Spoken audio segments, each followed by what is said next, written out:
Good evening,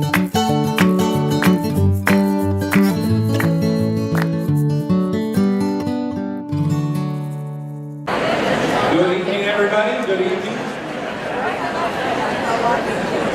We're going to go ahead and get started. My name is Paul Limoff, and I'm the superintendent of the UMA schools. Welcome tonight to our high school. We are very glad you could be with us tonight for a very difficult topic, but I think we would all agree with the most important topic we need to be talking about. How can we do everything in our power to keep our kids and our staff and our families as safe as possible in our schools? I am very proud to be joined tonight by our fire chief, Lynn Knopfsker, and our police chief, Tracy Hahn. I want to give them a chance just to say a little bit about themselves. We'll start with you, Lynn. Hi, thank you for allowing me to be here tonight to answer some of your questions. My name is Lynn Knopfsker. I've been with the City of Upper Arlington in the fire division for 30 years. Been a paramedic firefighter for 32 plus years, so I'm one of the old heads. But I'm glad to be here to talk about this topic and answer any questions that I can. Hello, I am Tracy Hahn. I'm the Chief of Police. I've been with the City of Upper Arlington for 25 years this year, and I've been Chief for the last 2 years. So we are here to answer all of your questions and can't wait to get started. Thanks a lot. You know, we all know that UA is a very special place, and one of the things that makes it special is the partnership we have between our libraries, between the city, and between the schools. And I want to take a moment before we go any further for us all to give a warm round of applause to all of our first responders who do so much.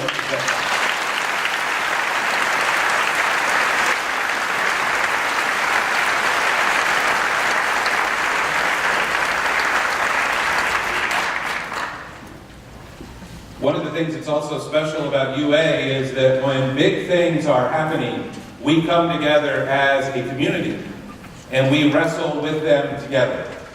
I'm going to tell you right off the bat tonight, if you're expecting us to have every answer, we do not.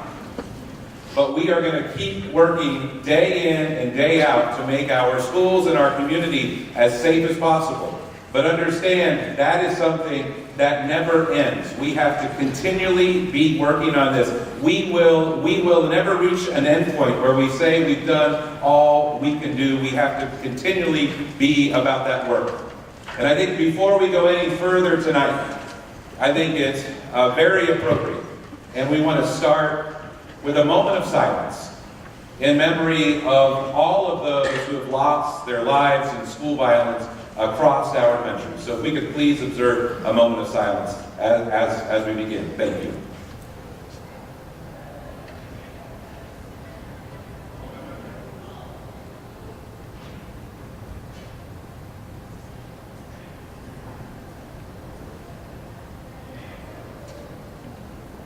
Thank you.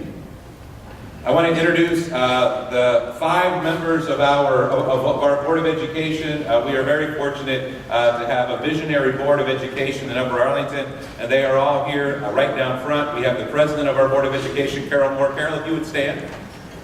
We have the Vice President, Stacy Royer. And we have members Nancy Dries, Robin Comfort, and Mr. Scott McKenzie. Let's thank them for their service.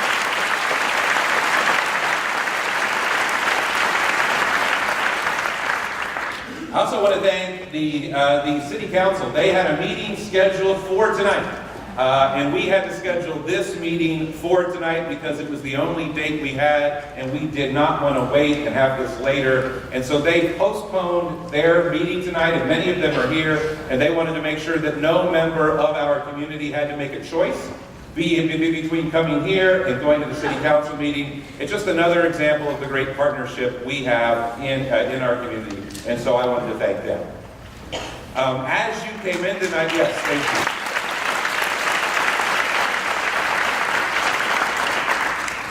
As you came in tonight, you were given index cards, and I want to talk to you a little bit about how this is going to work tonight and why it's going to work that way.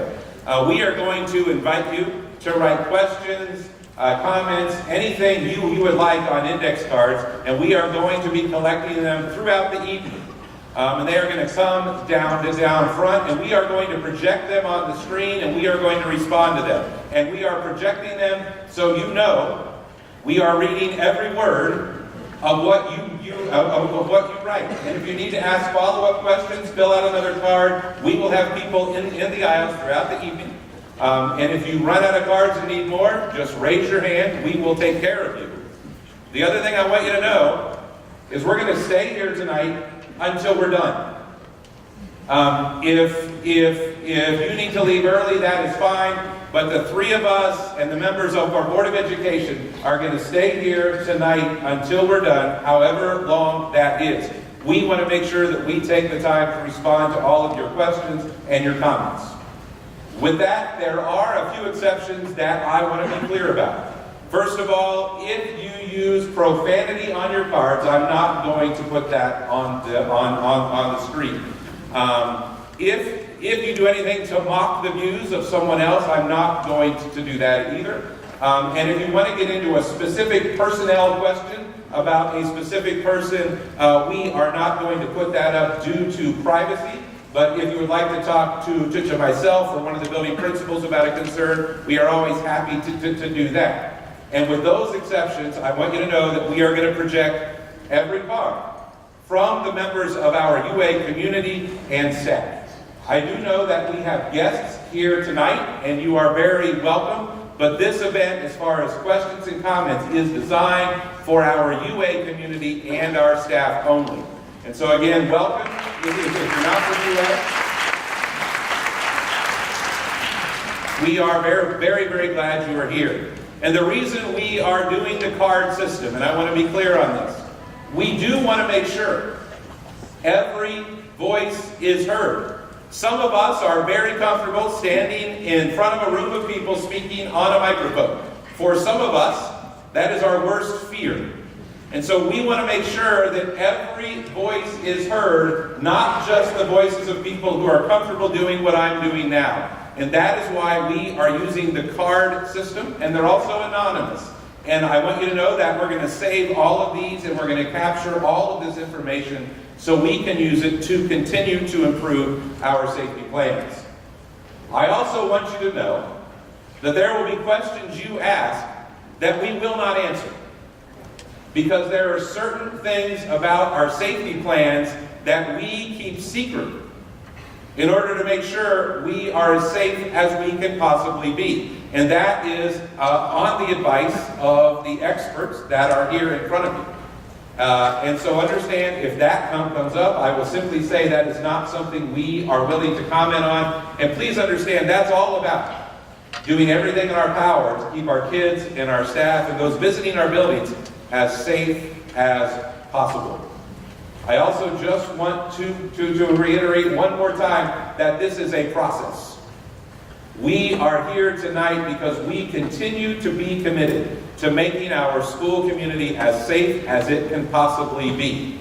But understand that that is a process, and we will continue to focus on this every day. I think that the events that have been happening across our country are a reminder. There is no community that is immune from these types of situations. And as soon as we start thinking that these types of things cannot happen here, then I do not believe we are going to be prepared as we need to be. And so with that, we are going to jump in and start our questions, and we are going to project them. I'm going to read them, and we will take off.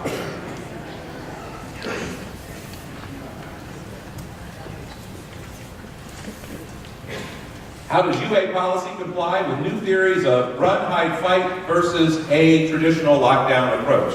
I will tell you that I've been an educator for 28 years. We started really talking about school safety in earnest, and most of you are going to remember this, after Columbine, which was in 1999, almost 20 years ago. And after that, for a period of years, the best advice we had from safety experts was to go into a lockdown. And then that changed years later. And then the best advice became this run, hide, and fight. And so that is what we practice, and that is what we drill in the UA schools. And again, as you have follow-up questions, I may say something, or one of the chiefs may say something, and you may have a follow-up question. So you just keep sending those down the aisle. Next, what are the officers of the UAPD trained to do in a school shooting incident? I guess I answered this one. I think so. We do extensive training for our officers in school safety, active aggression training, also called active shooter training. We have hours of training that we do for that, and our response is first person there, first person in. We're not going to wait for other people to show up and go in as a team. First officer there is the first officer in to try to stop the threat, and then other officers will keep responding until the threat is stopped. Thank you.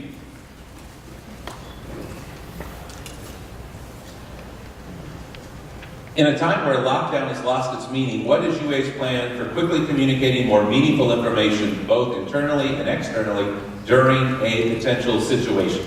I will tell you that internally we have procedures in place, and we are constantly looking at those. We are currently making plans right now to improve our internal procedures for that. I'm not going to tell you what those are. But I am going to let you know that we're currently making plans to make improvements in that area internally. Externally, we will, of course, if something like this would ever happen, we will be working through social media and through local media outlets to communicate as quickly as possible to all our families what is happening and where to go so you can find your students. So that is a process we are currently working on as well. Yes.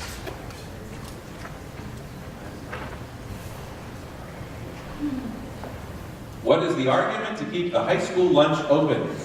Okay. What is this, question number 4? Okay. I'm surprised it took this long.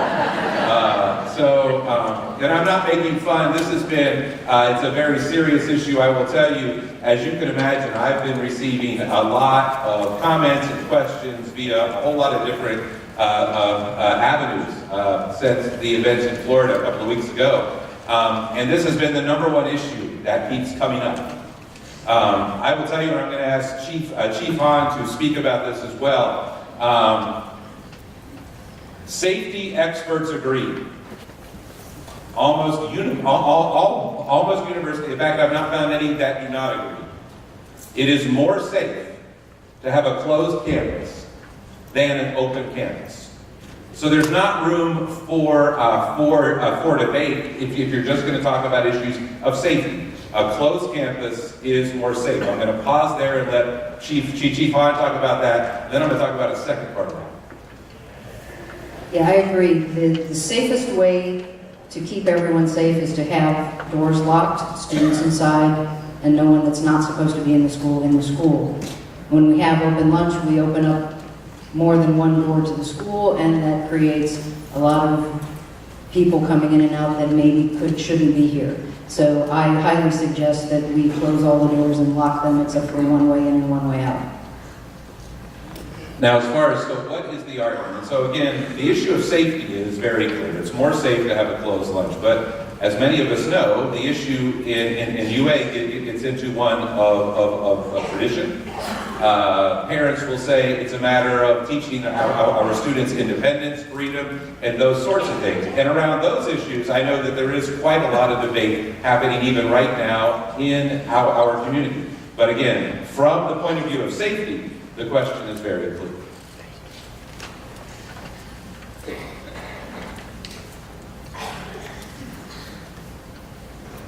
What measures are done to protect those with special needs during a threat? I will tell you that we work directly with our special needs teachers and parapros, and this is really done on a case-by-case basis that is all dependent upon the needs. But again, we have to work with each student as an individual on this. I'm going to go a little further and talk about something that is not on the card. One of the things you're going to start seeing from us, and we think it is essential, and our chiefs agree, I'm not going to tell you that we have been perfect in everything, because we've not. And one of the things we've not done enough of is we've not done enough of drills and practicing for this. And if there's a staff member in the room, they will tell you that. I had a meeting with staff members last week on Wednesday and asked them for their feedback and questions. I've had a couple of other meetings with other groups of staff since then. And they have universally said, we need more training and we need more drills. And we are going to be doing that. And quite frankly, in the past, we have done drills where we've said, 3 weeks from Tuesday at 10 a.m., we are going to have a drill as long as it's sunny. And that doesn't work. We're going to have more drills that are a surprise. Now they will always start with, this is a drill. You don't want to panic students, but we are going to be able to warn everybody they're happening. And we're going to have to practice things at times that are not convenient. Make sense? Because we cannot give a guarantee that an event of school will happen at a convenient time. And as a part of that, I'm going to get back to our special needs students. Again, we will have to work with them on an individual basis to make sure that they are taken care of during these drills. Because we have some students with issues that if they're a part of a surprise drill, even as we announce it as a drill, that can be difficult for them. And so again, we will have an individual plan for all of those students in order to do what's best. Why doesn't UA have metal detectors in schools? And was there a juvenile boy caught with a concealed weapon on February 2nd? And if yes, why did we not hear about it? So we're going to answer that in two parts, obviously. Do you want to start with some comments about the metal detectors, Chief? If we had metal detectors at the schools, they would have to be at every entrance. And the best way for a metal detector to work is to have an officer at that post, so if it goes off, they can stop the person. We don't have the manpower, and I don't think the school has the money to do those kind of things. We would have to always have an officer at that post at a metal detector. So that it makes it a little difficult for us to do that. You want to answer the second one as well? I will. Okay. So the second one, and then you can weigh in as well. So understand that I can never talk to you about a specific student event due to student privacy, but let me talk to you about this in general terms. Anytime we would have a student in any of our buildings with a gun, and that has not happened that we know of, and they have been with us for decades, we would notify every parent, okay? But that has not happened in decades. So let's say, for instance, there is a student that has another weapon in the schools. The first thing we do is notify our police department, and then we do a threat assessment. If there is no threat found, we do not notify everyone in our community. And let me tell you why that is. This is a big city, but also a small town. And understand, as soon as we send out an email, even though we do not use a student name, everybody knows within moments who that student is. And we could be adversely impacting that student in ways you can only imagine. And so we are not going to do that unless there is a threat. I will always protect our students. Always, always, always. And there are instances where things happen, again, that are not a threat, and in those instances, we will not notify our entire school community. If there is a threat, or if there is a gun, we will always notify our entire school community. Next.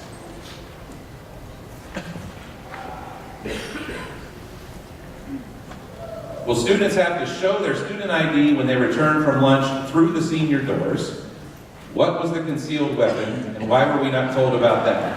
So, and that's fine, So I've answered 2 and 3. So I will tell you that currently, as students are coming back from lunch, they are showing their student ID to get in, as are all of the adults. So again, I will confess this to all of you. You will see my ID right here, right?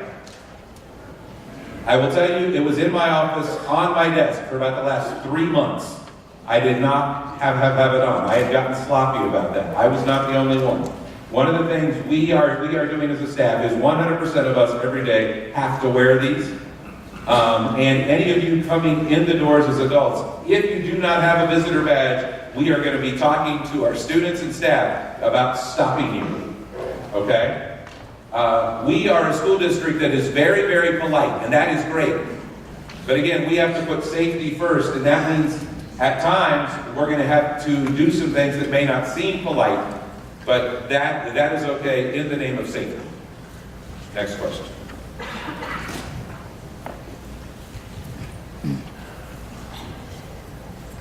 Is UA looking to change the open lunch policy if it is agreed to be the safest option? I'm going to tell you right now, everything is on the table. Everything is on the table. We have to look at all of our policies and all of our procedures to make sure we're doing everything in our power to make sure our schools are as safe as they can be. To that end, we have ordered a full safety audit of all of our schools. And we will be looking at the results of that again with our chiefs. And we will be making changes based upon the results of that. Some of those we will tell you about. Some of those we will not, based upon the advice from our law enforcement partners. But everything has to be on the table if we're serious about safety.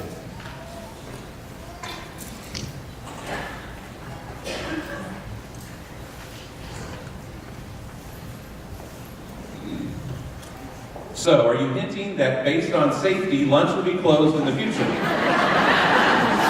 If so, can the current school accommodate this? Okay, so let's talk about some more. And that's okay. First of all, our current school can handle every student being here for lunch. Let me start that. There has been talk in the past that we couldn't handle it, and I think where that comes from is our cafeteria is not big enough to seat all of our students. True. A couple of weeks ago, or probably 3 weeks ago now, prior to the events in Florida, we had UA Idea Day here on a Friday. And if you're a high school parent, hopefully you heard about that. It was a wonderful day here. On that day, and this may be one of the first times we have ever done this, we actually kept every high school student here for lunch. And what we did is we served lunch throughout our building in places other than our cafeteria. Now, did it go off without a hitch? No. Okay? It was the first time. Were there lines? Yes. But can we do it? Yes.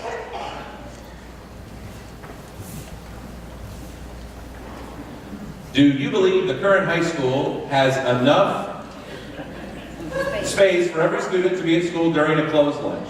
And how will we accommodate this? And the answer is yes. And so, again, how we would do that is we would serve lunch at multiple spots around our building. And I will tell you, as we've been planning for the new high school, one of the things we had already been talking about is how we were going to serve lunch in the new high school, and making sure that we were making all of our spaces work hard. And so, as opposed to building a cafeteria for every student that sits empty 6 hours a day, we had talked about building our high school with a smaller cafeteria and other spaces throughout the building where we could serve students in smaller groups. We had already started talking about that, which is a trend in new high school construction. So as you stated, it's more safe to close lunch. Will lunches be closed? And if so, as soon as when? Also, where will all the children sit? So, one of the things that is going on, okay, is you are all here tonight to weigh in, and that is very important to our Board of Education and to me. We are completing a safety audit, and we want to know what all of our corporate professionals have to say. You have already heard from Chief Hahn, and I totally agree with Chief Hahn. It is more safe to have a closed campus. Again, there is not room for debate on that issue. And so we are going to be wrestling with this issue over the coming weeks. Procedurally, how this would work. If it got to the point where we were ready to recommend a closed lunch, how this works is I would have to recommend it to our Board of Education, and our Board of Education would have the final say on deciding whether or not to do that.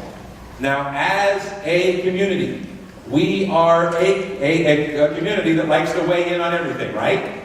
Right? Yes, that is who we are. And so if that happens, we would send out a letter to all of our parents, and we would put it on social media and on our website, stating that at the board at the board meeting on a certain day, I am recommending X, and that would be on a board agenda, and you would be able to come and talk to the board about how you feel about that, and then I would ask the board not to take action on it for a full month.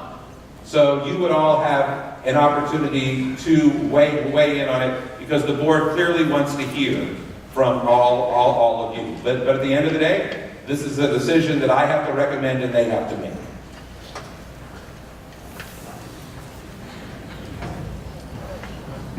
I'm a junior at the high school, and I'm going to assume that teachers will not be given guns. Thank God, but if so, if there was ever a shooting at UA and the teachers had guns, how would the police know who the real shooter is?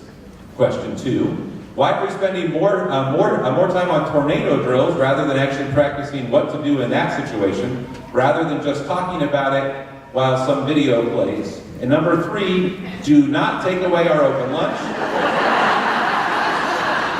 It's the only time to be free out of the school. Do more to help the inside of the school than open lunch.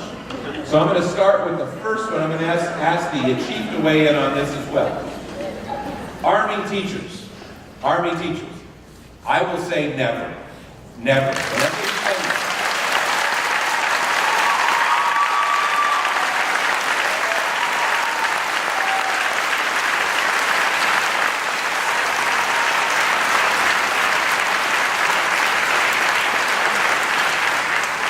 And let me explain that, and then I'm going to have the chief talk about it as well. Some of you know, some of you don't. I'm a veteran, and I served in the Army. I was in the infantry, and I was assigned to the National Guard. As a member of the National Guard in the state of Ohio, we spent a lot of time practicing for what to happen in live fire situations. And in my time, and this was years ago, a lot of times around how to train for prison riots. Okay? And let me tell you this, that when you're on a firing range and qualifying on a weapon, and for me that was what was an M16, that is difficult enough. But it's a whole different scenario when you are using that weapon in a live fire situation. If you've never been in that situation, and I have in a training exercises, understand, it is disorienting. The sights, the sounds, the smells. It is disorienting. And I will tell you, we would train on that for years and years and years. And it is still incredibly difficult in that sort of a live fire environment to be able to, with any sort of reliability, hit a target. And I believe it would be very, very dangerous to put people with no military training and no training in law enforcement, current training. I am not qualified now because my training is so old. It would not be safe to have people who just went through a small amount of training to have weapons in our schools. It would not be safe. I will not do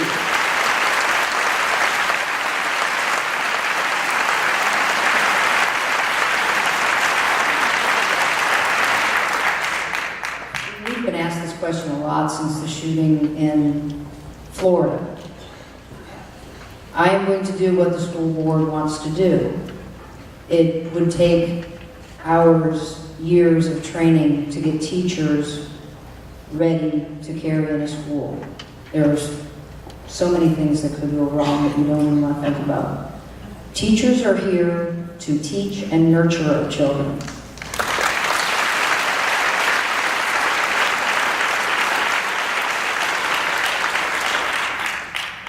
I have been trained to handle situations where threats are there. Teachers have not. My officers have been trained. We have hours and hours and hours annually of firearms training and situational training on what to do. We would have to put teachers through that. And at this point, I don't see any teachers that are running forward to do that. And I think at this time, it's the best thing, since they don't have the training and they don't have the mindset to stop a threat in school, that we leave things the way they are.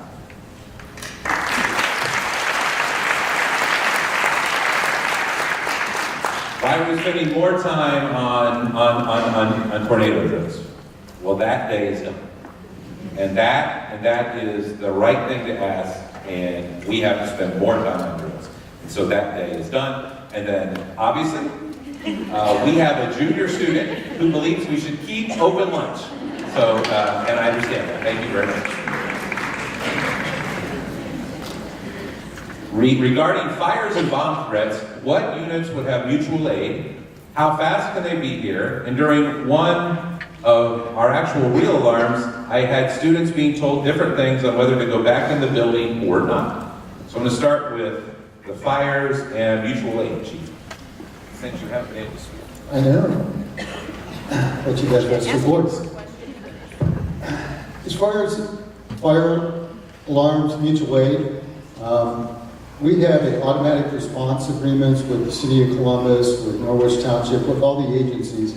And within Franklin County, we all work together, so you get the closest vehicles to any type of incident, whether it be medical or fire. Columbus Fire is our bomb squad unit. Our Arlington Fire Division does not have a bomb squad unit. As far as a bomb situation or bomb threat, until something is found, it is either the school's responsibility or the police's responsibility. Once something is found, it becomes a fire responsibility.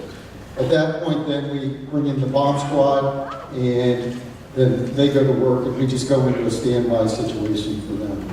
So Columbus Fire will help us take care of things that we happen to be found here, but until something is found, we rely on the schools and the police to find those devices, because they know what is normal here in the auditorium.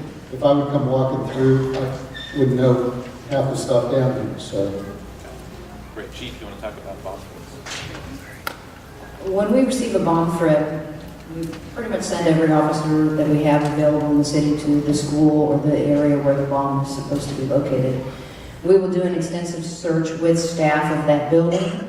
Like Chief Knopfsinger said, if it's a building we haven't been in a lot, we don't know what's suspicious and what is not, so we have a staff member go with us to look for the threat. And then once we find something suspicious, we'll notify the bomb squad. In reference to different things on whether to go back into the school or not, that is going to be up to the police or fire to give the school an all clear, and once they give that all clear, for the students to be told by the teachers when to go back in.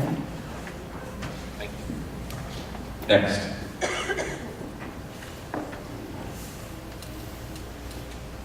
Is the staff trained to perform basic first aid until EMS arrives? And how quickly can EMS enter the building to provide assistance? I do not believe our staff has been trained in basic first aid. Is that correct, Chief? Some training. Well, why didn't you talk about this? in the last year or so, since we've had incidents throughout the country, there's been a movement. It's called Stop the Bleed. If anybody's familiar with it, it's basically basic first aid training, but it also brings tourniquets in. Tourniquets are one of the best things in some type of shooting or stabbing incident to stop the bleeding. Put a tourniquet high, tight. People worry about that it's going to cut off circulation and they would lose a limb. That's not true. It takes sometimes hours for that to happen. So for a basic quick way to stop bleeding, if you have to put it on a severe bleed, put a tourniquet on, a leg or an arm. So as the fire division, in the last couple of years, we have done training with some of the teachers in training to do some of the stop and bleed training. So we have had some cooperation, cooperative training between the agencies. As far as the question goes, is when does EMS enter the building? If you remember back to Columbine, EMS and fire personnel, it was a long, long time, before they entered. That is not the case anymore. In an active threat situation, the police get here, they go in, we're going to rely on them to try to contain the situation in a certain area. At that point, when we get an all clear in an area, whether it be a cafeteria, the auditorium here, where it is what we'll call a warm zone, where we can come in, we'll have what we call overwatch or police escort, and we will come in right away to help render aid to anyone that needs it. So we are right behind the police as soon as they say it's fairly safe. So we will be here.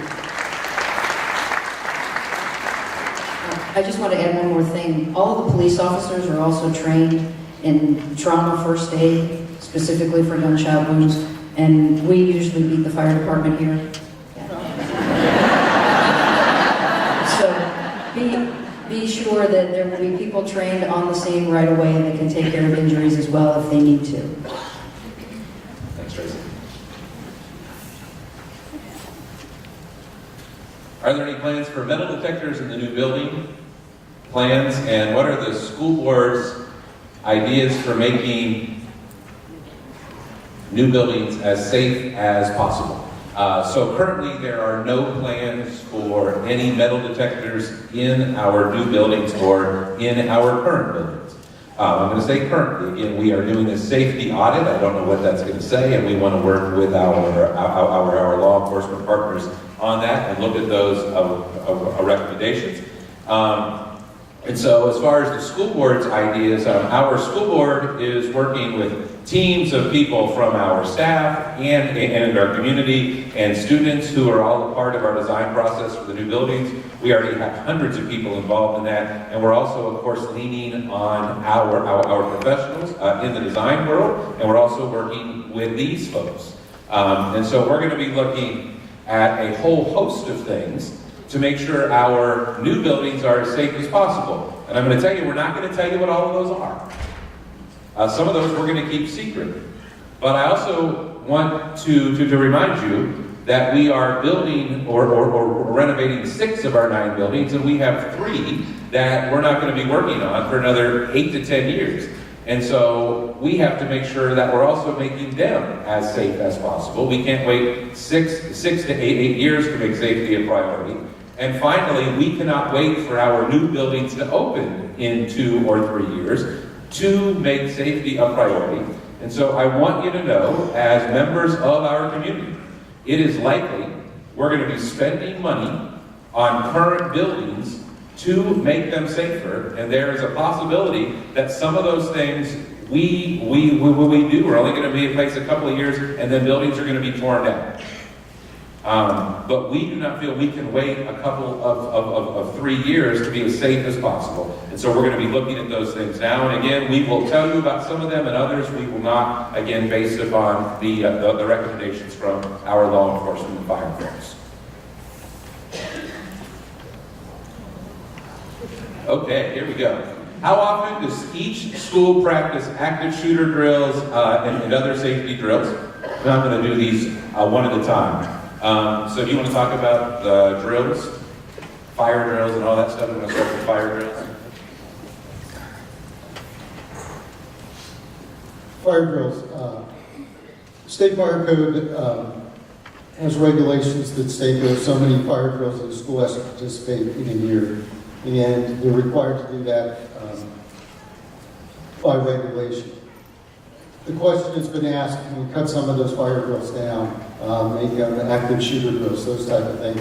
From the fire side of things, in the 1920s, 1950s, we had schools that burned down and we lost a large number of faculty and students. So I will argue on that point of fire drills, fire safety within our school systems has helped. We have not thank the good Lord, we have not had any type of incident here recently that would cause for that to happen.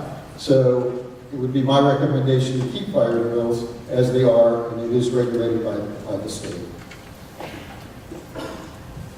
We also do other safety drills. We don't call them active shooter drills, especially in the elementary schools, because it would really freak the kids out. So we just call them safety drills, and we do those quarterly. I have officers that are at the schools when they have those drills. Sometimes they do full evacuation, sometimes not. It just depends on the day of the drill. And with teachers, we're always doing training and tabletop exercises as well as classes with the teachers. And one of the things, again, you heard me say a bit ago, but I want to say again, that we have to practice more. We've not practiced enough. We also have to practice at times that are not convenient. And we all know examples, and I've gotten lots of questions about this, but what happens if there's an active shooter in the middle of a fire drill? And those are the sorts of things that we have to practice. What if something happens at arrival or dismissal, or a class change in the high school? And those are, again, things that we have to really ramp up our training to make sure we're doing everything we can. And that includes making sure students know, especially in the older grades, exactly what to do. We have to be developmentally appropriate, especially at the younger grades. We do not want to terrify our kids, but we do want to make sure that they're prepared. As far as administrators, we have the same training as our other staff. In addition, we will be a part of some of the tabletop drills where we sit down and we game plan out some things as well. But I'm going to say this again, we haven't done enough. And we have to do more across the board. What are your responsibilities as a parent in the occurrence of a security situation? How are the responsibilities being communicated to parents?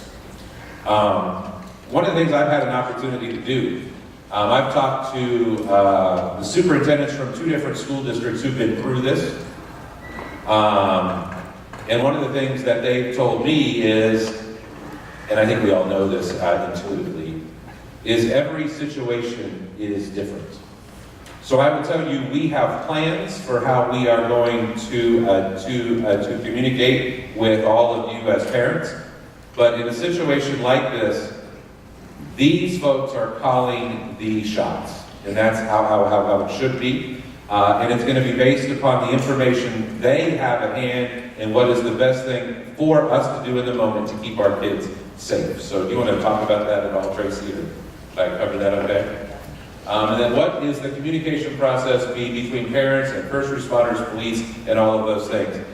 So again, in the situation, we will be working with our first responders, and we will communicate using every means at our disposal.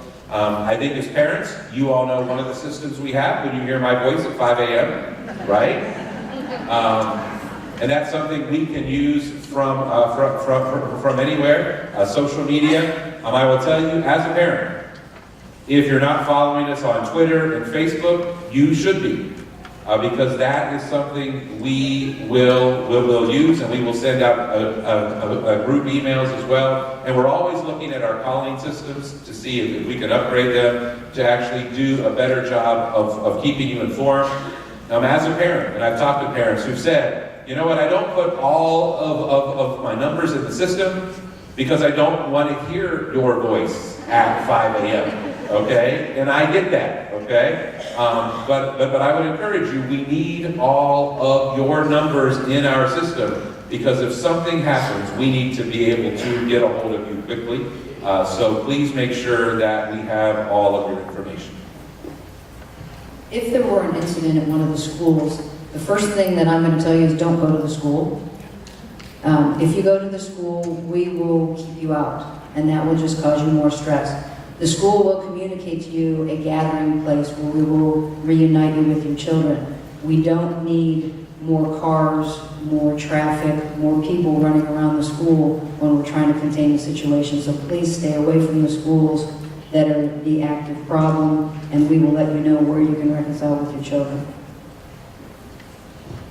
I know that's a tough message. I have a kid in this building too, and I know as parents, all of us are thinking the same thing. if something's going on, I'm gonna go get my kid. I know that's hardwired into us as parents, but what Tracy said is exactly right. It's gonna be safer if you wait to hear from us, because the worst thing we can do as parents is start to block up all of the streets, so the people who need to get here to actually keep our kids safe are not able to get here. So we're gonna have to resist the urge to do what is our instinct, if that ever happens. Yes, next question. ICE, should children wear backpacks for protection during evacuation, or is the protection not worth the slowdown? Get out as fast as you can. That's what I like to tell kids. We train, that's the run, hide, fight. If you can get away, get away. It's the same thing if you were evacuating an airplane. How the stewardess says, leave your stuff there and just get off the plane. Same thing for the kids. We are training kids to get away as quickly as possible. So if they're trying to grab their backpacks, or if they're, like some of the kids I've seen that carry every single book that they have, they're not going to be moving very fast, so it might be hard for them to get out. But the easiest thing is to get away as quickly as possible and not worry about having to grab a hold of something like that. Thank you.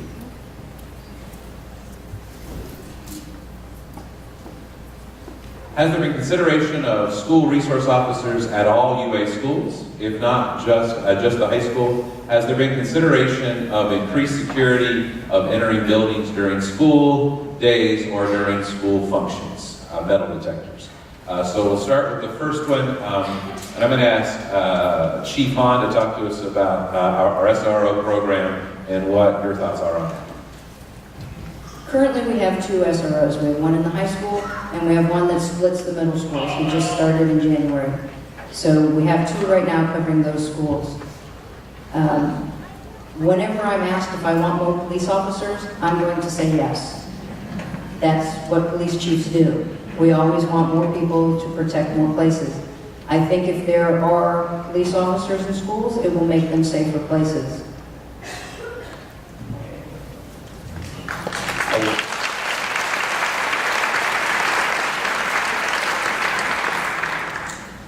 I mentioned a couple of colleagues who have some experience with this, and one of my colleagues just retired as a superintendent in Newtown, Connecticut, the home of Sandy Hook. And he came on board just after the tragedy in Sandy Hook, and in conversations with him, and I was able to meet him, and a number of members of our Board of Education were able to meet him. One of the things he said is one of the first things that they did after the shooting was to add a school resource officer in every building. And they had not done it previously because they are a wealthy suburban community. And they felt like they did not need that. And there were also concerns that maybe a police officer in the building could be frightening to our kids or those sorts of things. I will tell you, we have our DARE officers in our buildings, and when our UA police officers are in the buildings, they are rock stars. Okay, our kids love them, and so I would agree with Tracy. I think this is something we have to discuss as a community. And I know it's something that the Board of Education wants to hear from you on, but that has to be on the table. Again, I said everything has to be on the table, right? And we have to talk about all those things, and this is certainly one of them. And as far as the issue of entering the buildings and after-school functions, these are among the things that I have been getting questions on from our community. And I'm going to go back to the safety audit that is currently being done. Some of these are open questions, but I do know that we need to talk about how to be safer at the beginning of the day, at the end of the day, and during all of a myriad of activities we have in the evenings at all of our buildings. And so that is an area where we are still working and we have work to do.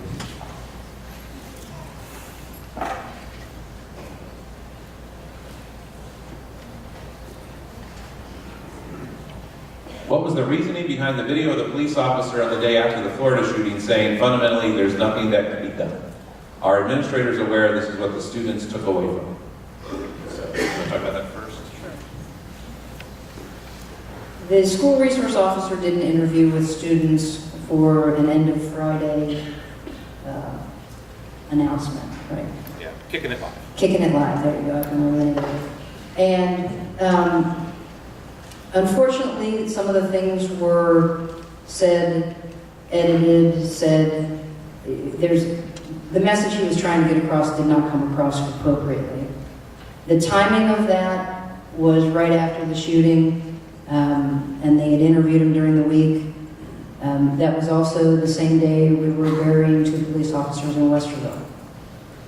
So his train of thought might not have been exactly on all the stuff he was saying while they were recording him.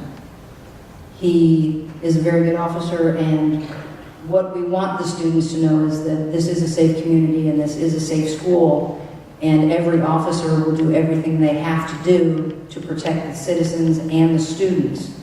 So there is not a problem. There are things we can do. It's not we can't do anything. We can do a lot of things. We just can't tell you everything we do, otherwise it gives away all of our secrets and makes it a little harder for us to do that. But I think what the students were trying to get was some form of information on what is happening at the school and what can be done, and I don't think the officer relayed that appropriately at that time, so we're going to get into the schools and try to fix some of that. Thank you.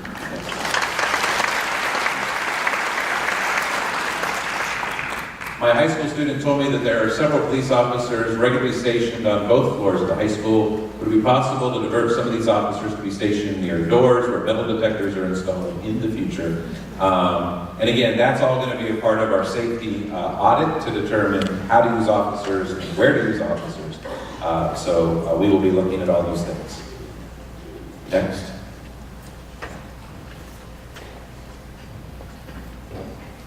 Are there currently armed officers in the elementary, middle, high schools? If not, is that something the district is considering? So we have a school, so we have an SRO, which is a school resource officer at the high school, and one that is shared between our 2 middle schools. And we are going to be talking about whether or not we need to have a resource officer in all of our buildings, and those officers are armed. Next.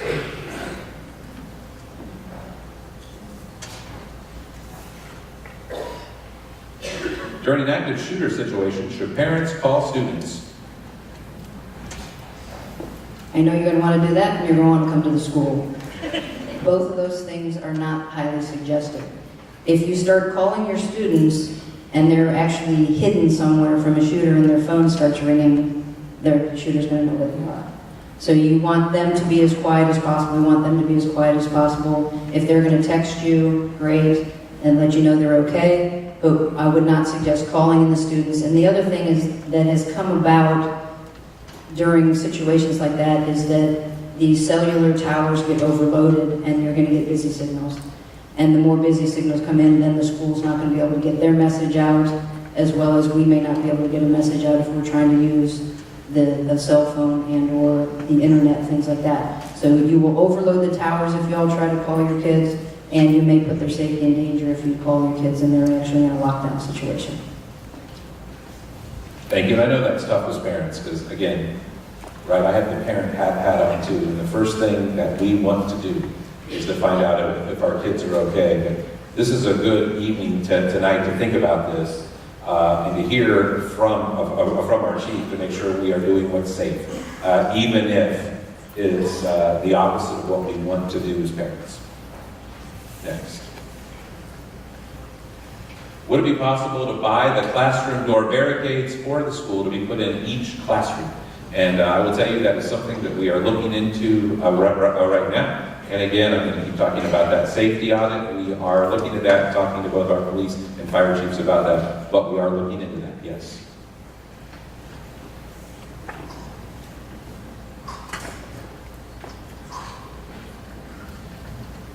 There are many things we can't control. What are we doing about the things we can, such as maintaining doors and limiting access? You could stagger start and times and go and control access. I think I'm reading that right. Something in classrooms. Cameras in classrooms, panic buttons linked to first responders, and we're remodeling the school. This seems like a great time to address these issues. And that is exactly right. It is a great time, and we're going to be looking at all of those things. But I'll tell you, all the things that we put into our current and new buildings, we're not going to tell you about. Again, because we want to make sure that they're as safe as possible, to be as safe as possible. We can't make an announcement in front of 500 people that we're doing this, or put it out in communications. But certainly we're going to be looking at all of those things and more, but not just in new buildings. I want to come back to that. We cannot wait for 2 or 3 years to be as safe as possible. We have to talk about these things now.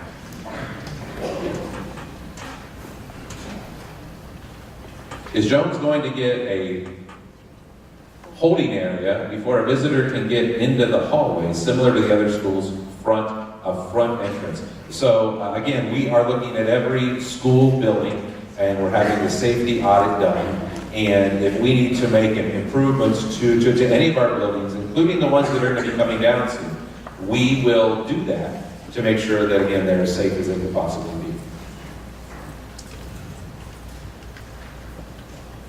Who performs a safety audit? Is this with an independent or organization? And so we are bringing in an outside group, and they are doing the audit, and then we're going to sit down again with our UA folks and walk through that, and then determine how to move forward and make improvements throughout our district.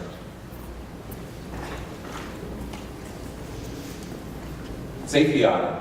Who's conducting it? When will it be completed? What are next steps after it's completed? And will results of audit be made available? And where is the audit being conducted? So again, we have an outside company that's coming to do it. I do not know the name off the top of my head. I apologize for that. It is being done now, and it is going to be done as soon as possible. And the next steps are, again, we are going to work together to put improvements in place. We are not going to share the results of the audit publicly for safety purposes. I'm sure you understand that.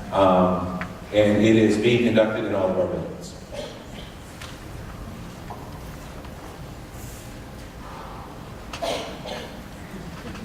When will this be done? And it's being done now. Are you looking at any other districts or training programs as models for our security plan? And yes, we are. And many of you have sent us examples of things, and that is very, very helpful. When will the new systems be implemented? As soon as possible. When can all agree that we don't want to scare the younger children, but isn't it better to be open with them about drills being about active shooters?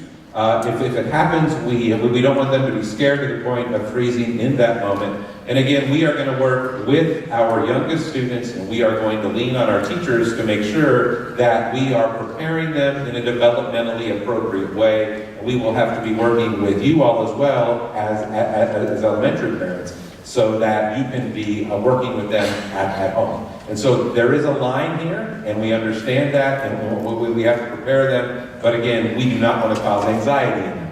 And so we are going to work together to make sure that we know where that line is. Burbank. There is concern over access to the gym during school for volleyball and exercise class. Kids and staff are in the building until 6 p.m. Volleyball starts at 2:30 p.m. Until 6 p.m. Sorry, I missed the period. Volleyball starts at 2:30 p.m. with exercise class after that every Tuesday and Thursday. And those attending are given the side door code with no background checks. So that is certainly a concern, and I'm glad you wrote that down. And we will give that part attention. So thank you for that. I appreciate that. Open campus for all high school students poses both a safety risk for accountability during the day, as well as keeping kids safe from using harmful substances such as alcohol, vaping, pot, heroin, or getting in trouble. Have you seriously considered closing this for freshmen and sophomores and only open to juniors and seniors that have? I'm sensing this needs to be turned over. Am I right? Is there something on the back of that card? Yes, there is. That have established a good school record for behavior, etc., and proper sign-in and sign-out procedures. I will tell you that we're going to look at the open campus at all of our buildings, and make a decision that is best for our kids. So yes, all of those things are on the table. Also repeat. Okay.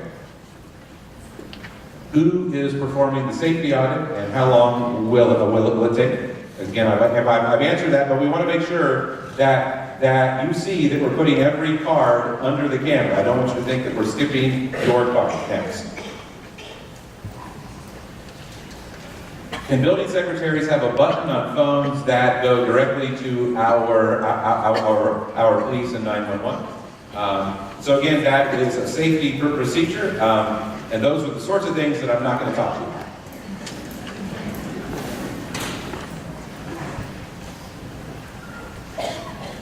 Thank you for hosting this. Thank you.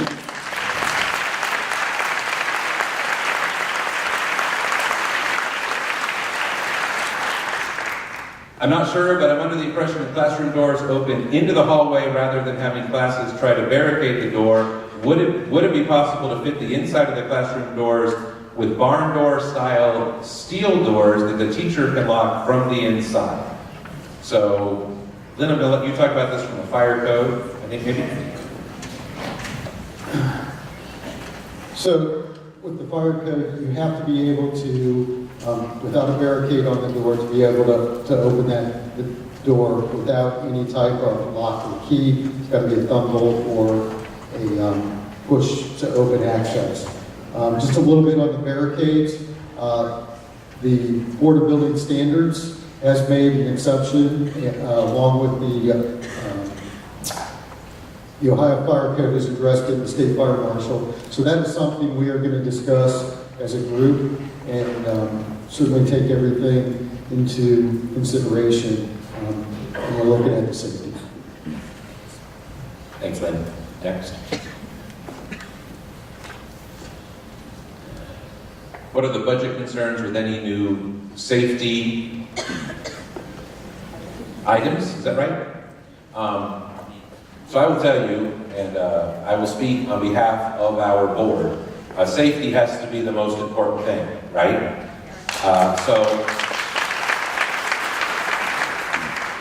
But all of us know as well that things that cost money all come from our tax dollars, and so that is the reality. And so as we move forward, and no one likes to talk about this, especially a few months after we just had the L word, okay? But in the future, we might have to talk about a bigger L than we might want in order to pay for safety things. And I want to be upfront about that. There is nothing that is free, and making safety a top priority doesn't need cost money. Next.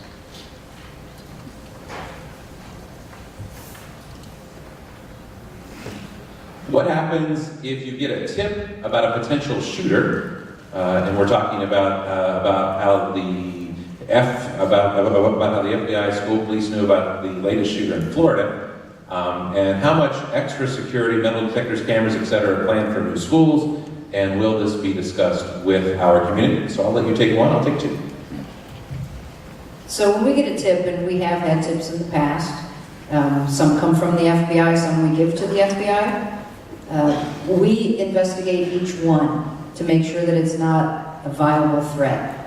If it is a viable threat, then we will deal with that. We have had a few in my career here, and these were years ago, where a child made a threat in a chat room. Everybody remember chat rooms from way back when on the internet?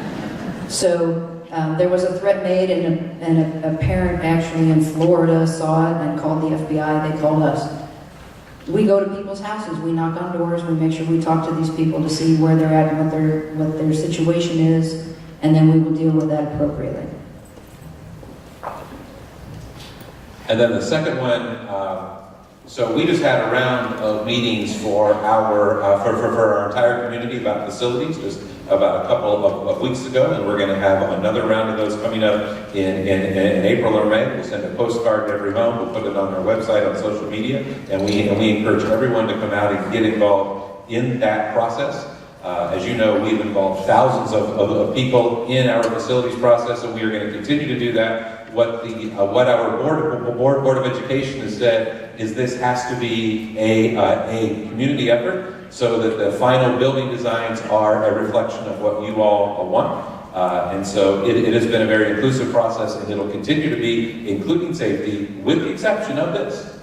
There are going to be safety items built into the schools, I'm going to say it again, that we can't tell you about for safety reasons. Next.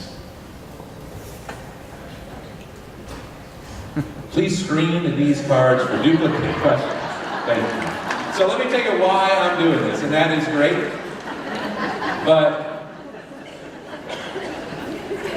and you all know UA and love it as much as I do, right?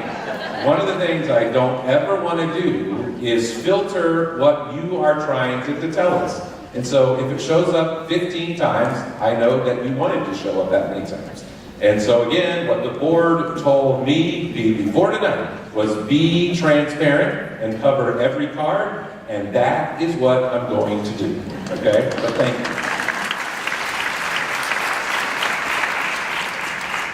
How many how many SROs are in the UA district, and how does the benchmark compare to best-in-class school districts? So we currently have 2, and I'm going to throw this to you for best. I did a little research just recently because I thought this question might come up. And in the surrounding suburbs, they have school resource officers in their middle schools and their high schools. Big districts like Dublin have 9 school resource officers, including a supervisor. So they have them in those schools. So to have them in the schools, like I've said before, I think is a good safety precaution, because if there's an officer in the school, response time will be faster. And I think I answered it. Thank you. Can we assign 2 or more full-time police officers to the school? And again, the answer is we're going to be looking at all of the staffing levels for all of our schools. You know, and as we talk about the SROs, just a quick shout out to our city council.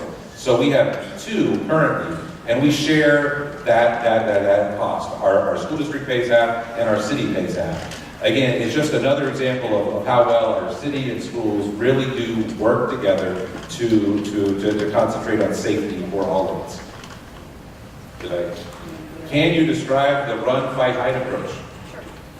And how to fight the Sure. A run, hide, fight is real simple. If there is a scary situation, we tell the kids, especially in elementary school, if there's a scary situation and your teacher says to run away from it.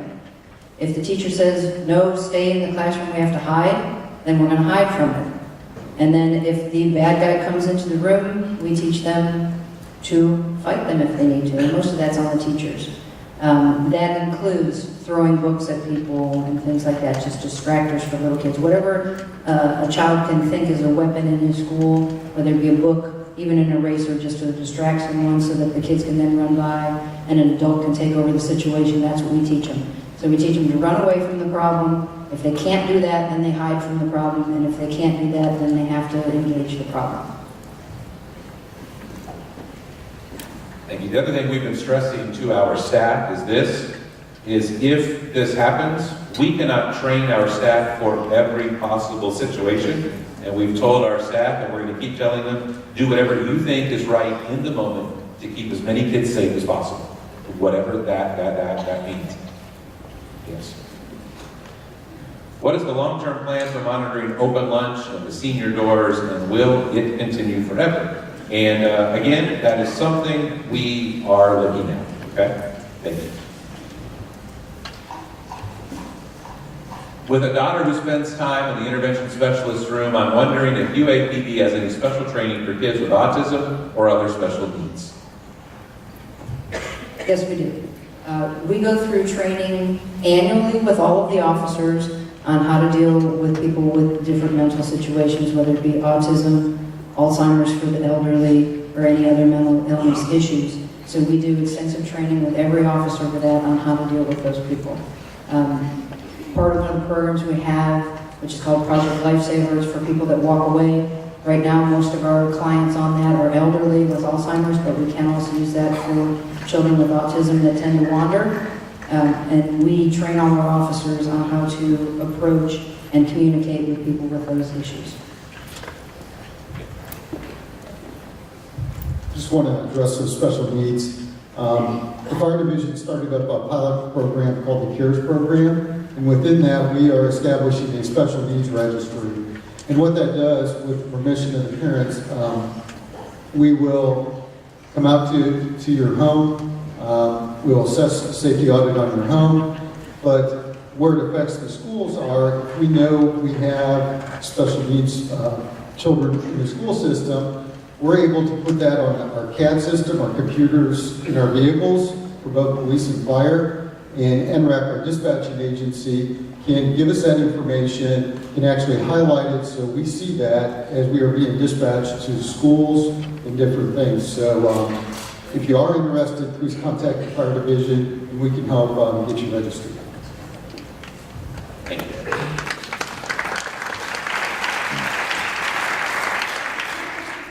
Is it possible to secure the senior doors with metal detectors? Yes, it is possible. And can student bags be checked? And that's also possible. Checking IDs limits the possibility of non-student intruders, but what if a UA student, a UA high school student, is the problem? So again, we are looking at all of our procedures. Do you want to comment on that specifically, or? No? Okay, so we are looking at all of our procedures. What is the effectiveness of checking student IDs at the senior doors throughout the day? If they check all day long at the senior door, then we should be able to keep people out that aren't supposed to be in the school, as long as the kids keep their IDs on them. Otherwise, you might be able to call to come bring an ID. I think it would keep everything safer if we check IDs at the doors all the time. Thank you. How do you deal with fire alarm drills and the possibility of a situation like Florida where the shooter pulled the alarm to get kids out and then expose more of the kids? So I don't know, this is the two of you, but I don't know who wants to go first. Okay. When that happens, if that is what happened, that situation is still under investigation, but it has happened in the past where people will call or pull a fire alarm to get the students out. Everything is a case-by-case basis.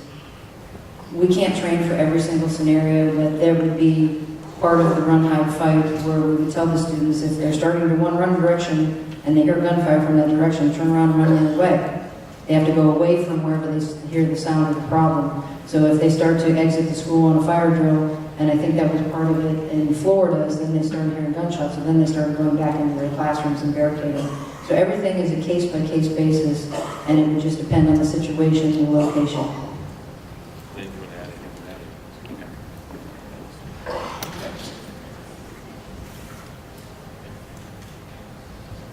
Do we have cameras to look for problems before someone can enter the schools? And do we have plans for facial recognition of problem people to keep them out of schools? I do not have an answer to the second one. We will certainly look into that. I just don't have the answer to that. And we currently have cameras throughout our school district, but not enough. And so that is a part of the safety audit to determine what we need to do as far as camera systems and who to tie them into and those sorts of things to be as safe as possible. So that is one of the things we're looking at currently. Yes. What about safety at athletic and theater events? So after school events has been a popular topic of messages I have been receiving. And so that is something that we have already started talking about. And we are in the process of a review of those events to determine what are the events where we need to make sure we have members of the police department there. So we're currently looking into that. If a lockdown situation does occur, do you get on the building speaker and say, this is a lockdown, and how else could we be alerted as students? Oh yeah, I'm sorry, you think that? Yeah, so we do announce, that's part of another one of the protocols. Alice is another term where you announce first and then you go into lockdown. So we do make announcements on that, and with the camera system, there are other things that we can do that we're not going to tell you about, but we have other strategies using the camera systems as well. But yes, we do announce so that the students know and the teachers know what to be doing while things are going on. We're also working on other systems to get the word out in addition to the PA system. We currently have armed staff on the grounds, and so we have two different folks. We have the SRO of the high school and one that is shared between the two middle schools, and they are armed, yes. Can we get locks on all the classroom doors in the high school? So I will tell you that right now, this is an issue across our school district. We need to make sure that every classroom door can lock. And so we are in the process of having that done now. That's an expensive proposition. We have made that a priority, and it is in process. We have even one of our buildings that still has doors that use a skeleton key, believe it or not, and we are taking that off, and we're making sure we have the proper hardware in all of our doors.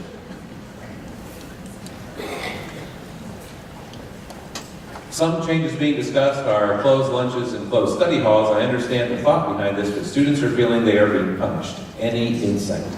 I understand that. I totally understand that. We were all students. I will tell you it's very uncommon to have an open campus. It's very uncommon. And the main reason behind that is safety. One of the things I will tell you is I trust our students. We have the most amazing students anywhere. I love our kids. But I will also tell you, as the superintendent of this school district, and as a parent in this school district, my #1 responsibility is to do whatever it takes to keep our kids as safe as possible, even if they're angry with me. So.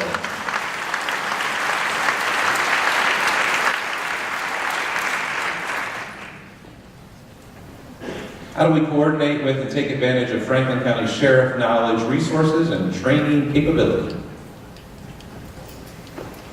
We have mutual aid agreements with all the different surrounding agencies, including Franklin County, and we do utilize Franklin County for specific incidents. We do use their SWAT team if we have some kind of situation where we need that, so we would call on them for that. And we have used them for some of their drug education programs that they have in the community.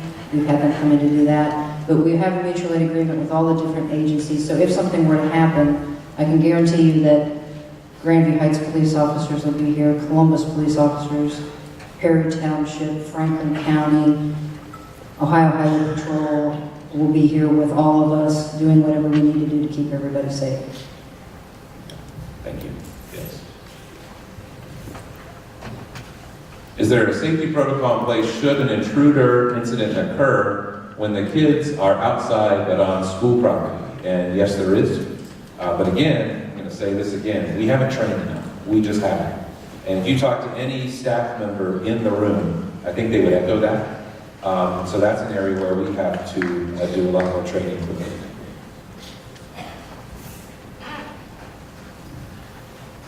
Because fire alarms are a frequent occurrence, and that is true. What will the high school be able to do to protect high school students during a fire drill?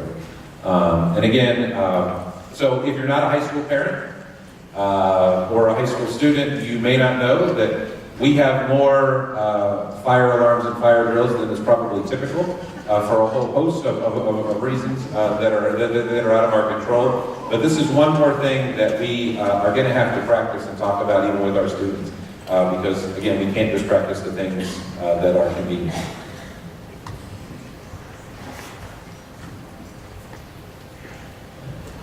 From December 2013 to January 22, 2018, 52 shootings at a high school, middle school, elementary school. 34 of those shootings were students in the school and cafeteria commons, 7 outside after basketball games with fights, 5 drive-by gang-related, and 6 miscellaneous shootings of adults and teachers. How does locking the kids in keep them safe when more of these were by intruder? Wouldn't keeping the guns out be better?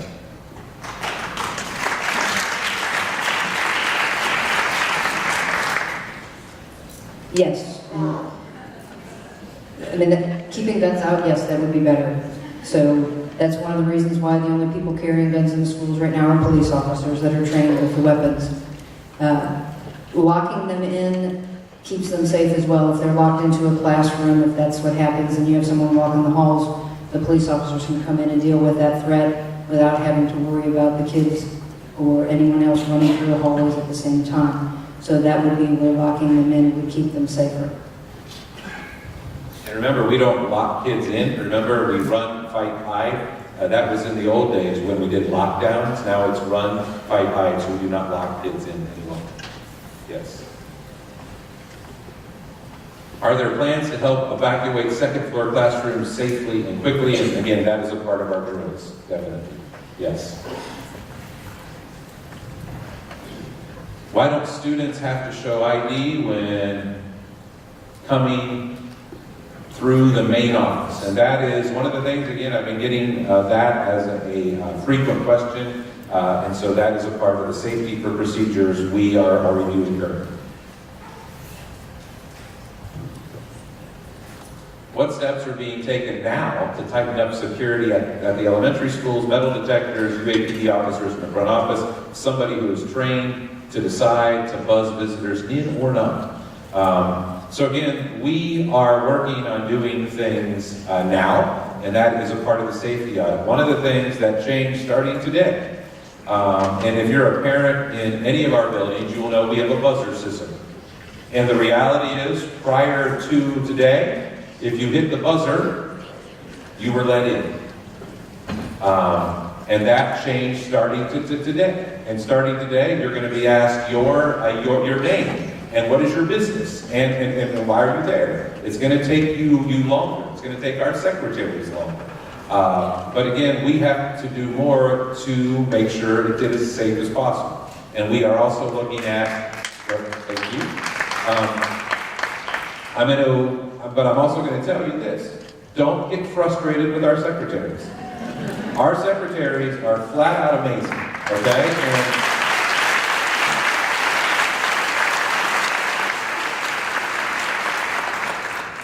And if you ever had the opportunity to shadow one of them for a day, you would go home very tired, okay? And wondering how they do it all. We keep putting more and more on them. So I'm going to encourage you to be patient with them because they have a lot to do. And I know sometimes you are coming in and you are impatient because you've had a lot of things going on. But don't take it out on them because they are there to keep our kids safe. And so please be kind to them as it takes you longer to get into the building. We are polite, as you said. Can we put a policy in place that states, do not hold the door open for other kids and adults? And yes. And I'll tell you, this is just a part of the Midwest value of being polite. And that's a great thing. But I'll tell you, it is ingrained in all of us. It was a week ago, and I was in a building, and someone was coming up to a door, and I went to the door to hold it open for them. And I stopped and stepped back, and it killed me to do that. But yes, we all have to train our kids and our staff not to be polite and to make people do the right thing. I'm going to encourage all of you as residents, if that happens to you, no one's being rude. We're just putting safety first. So don't ask a student to do that either. Please do not knock on the door and ask someone to come over. Please do not do that. Have you considered issuing IDs badges for each person allowed in our schools? Each parent, caregiver has a badge, and only with a badge are you allowed in the school. And again, we are going to be looking at all of our safety procedures. Have you ever had a live fire drill? In any of the schools with the police? And if not, why? It is a live fire. Yeah, live fire. Sorry. If you meant live fire as in shooting guns, we're not going to do that. Okay? We're not going to actually shoot weapons in the school. We have done training with the fire department and the police department in the schools to get ourselves more acquainted with the different facilities. We use blanks when we do that, when we train with ourselves, and we're in discussions about increasing the intensity of the training with the teachers and students as well.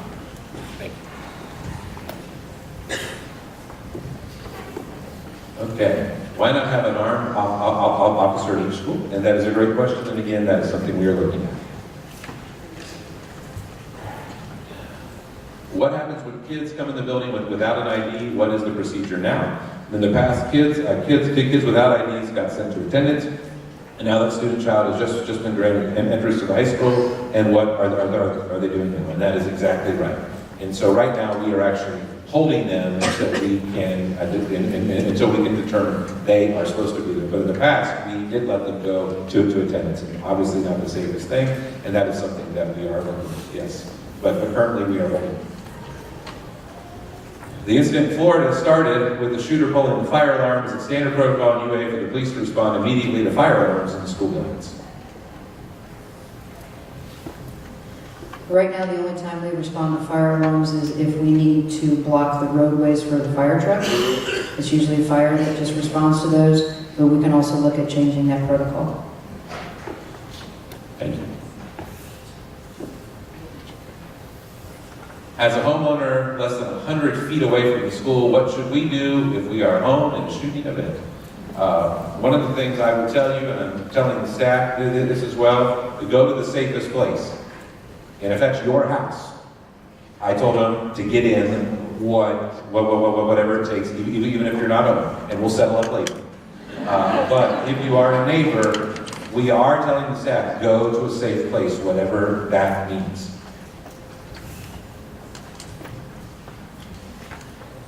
What safeguards are in place to keep teachers and staff safe? Their job is not to take bullets for our children. How many SROs are in each building? What are the entry procedures in schools? How are the doors secured and maintained? And do individual classrooms have go buckets or barricade systems? And the current schools, and what will be the new schools have? Okay. So first of all, safeguards. So we actually train to keep everyone safe. That is a part of what we do. We have talked about the SROs a couple of times. Entry procedures, I just talked about that, and we're going to continue to review those. And the barricade systems and the go buckets, we are currently looking at that. And the new schools, we are currently looking at that as well. But not just the new schools again. We're looking at where we are now. What will building audits take place, and when will changes be implemented? I think I've covered that a couple of times.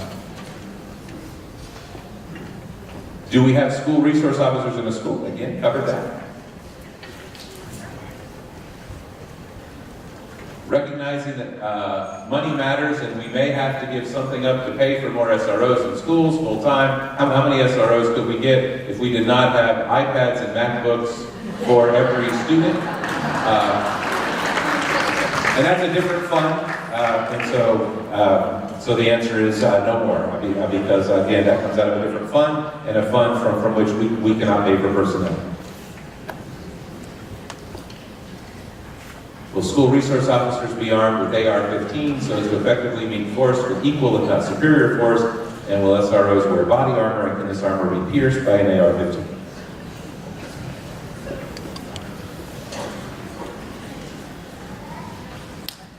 No, they will not be armed with AR-15s.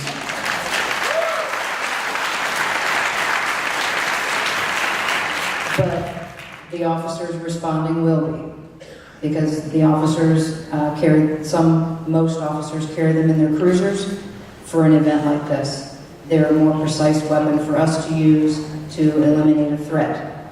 And yes, everyone wears body armor in my police department when they're in a uniform. That's one of our safety issues for the officers. Everyone has to wear body armor. Body armor doesn't stop everything. It's out there, you can research it, so no, not everything is stopped by body armor.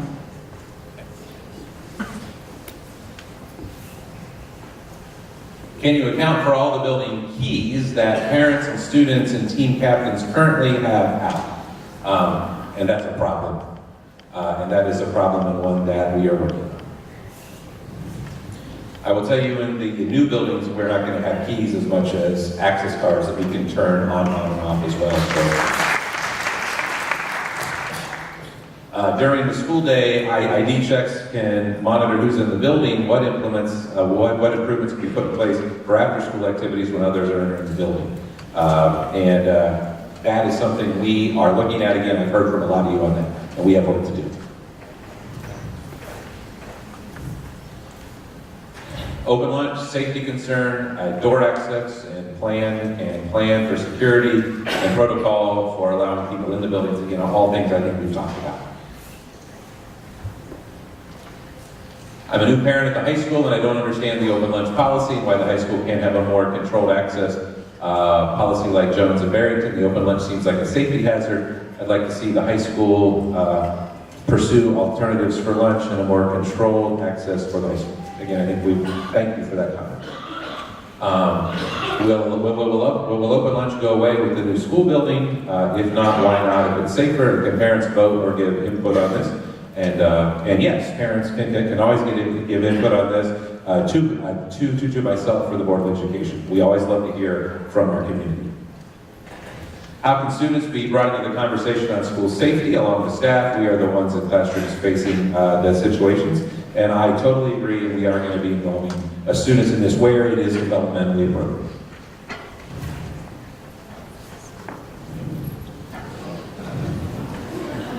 Okay.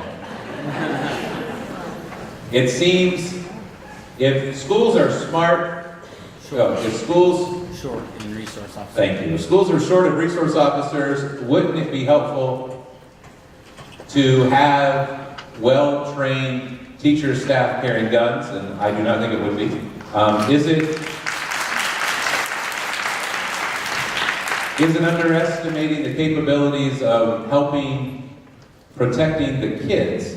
After all, training staff teachers in first aid does not train turn them into doctors. I would love, can someone help me with that?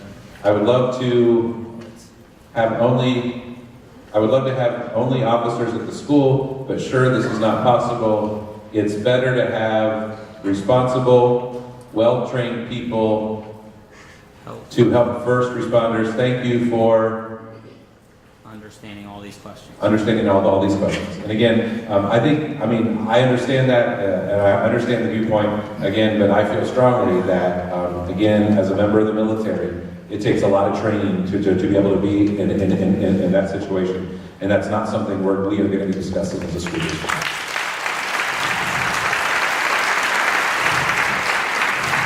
Other than do not come to school and do not call your child in the event of security event, what 3 things do each of you on the stage want as parents to take away from this meeting tonight? You want me to go first? Okay. You all think I'm going to go first. The first thing is safety is all of our business. Okay? We all have to work together on this, and not just after a shooting. One of the things I've seen in 20 years of dealing with school shootings is we want to talk about it after a shooting, and that is well, and that is good, and that is proper. But then what happens is we tend to get lax the further away from a shooting that we get. And one of the things we all have to do as parents and educators is we cannot allow ourselves to get lax. We have to keep safety as our focus. The other thing I think as parents is, in a developmentally appropriate way, we have to talk to our own children about this. We are going to do all these things as a school, but I think as parents, we also have a responsibility to talk to our kids. And the third thing is, you all have to keep talking to us about what you see. We don't see everything, and we need you to tell us what you're seeing so we can be as safe as possible.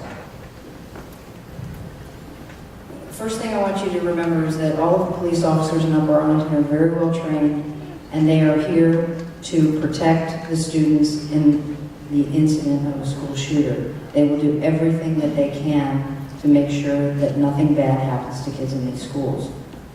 Second thing is, it might be an inconvenience, and you might want to tell your kids, it might be an inconvenience if we lock every door but one, but that is to keep them safe. Like Mr. Imhoff said, things tend to fade. After 9/11, the airports were locked down so tight you could hardly get through with 3 forms of identification. Things have slacked off a little bit. And unfortunately, that might open us up to some problems. So we don't want that to happen in the schools. So inconveniences are going to happen. please have patience with everyone. And third is to remember that the officers are well-trained, they have first aid, they have great communication skills, and they will do what they can. If you have a question of an officer, don't be afraid to ask them.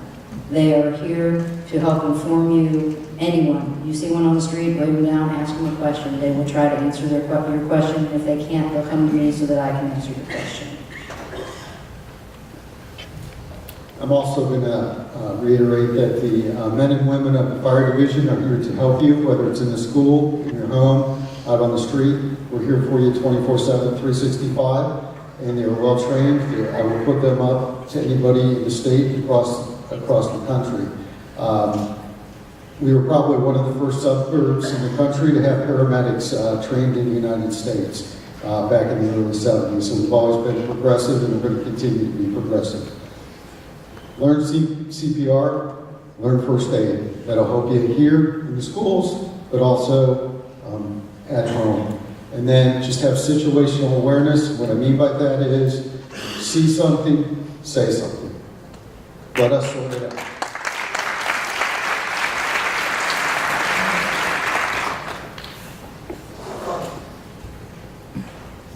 Are there consequences for students who threaten a school or students but you deem as not a threat? Yes. Consequences for students who staff who prop open doors. And again, that's something we are going to have to look at. If we're serious about safety, we do have to talk about consequences for people who violate those safety procedures.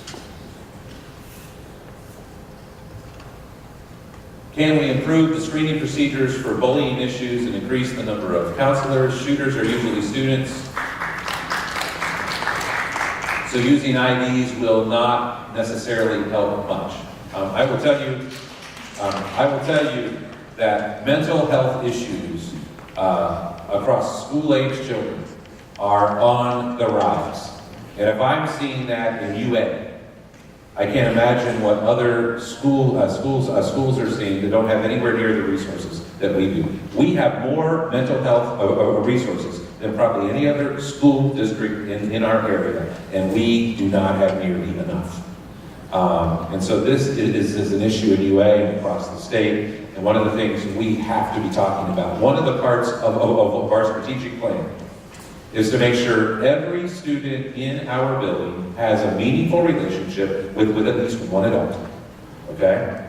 And that is incredibly important. And so what schools have already started doing is literally putting every kid's name on the wall and going through them one at a time and making sure every student has at least one meaningful relationship with an adult in that building.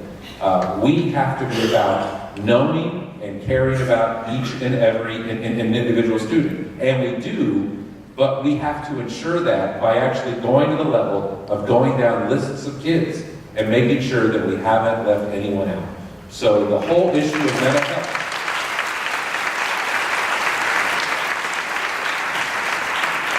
So the whole issue of mental health of our kids is incredibly important.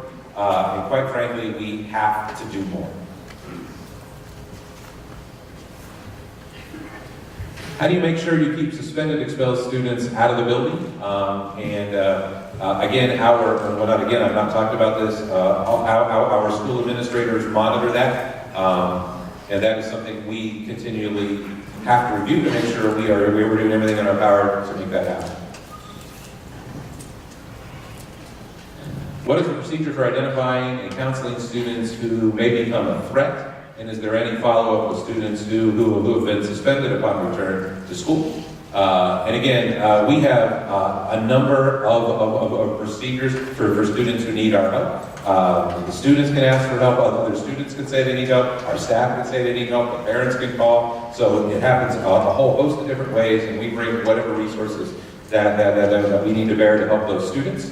And there is follow-up with students before they return to school.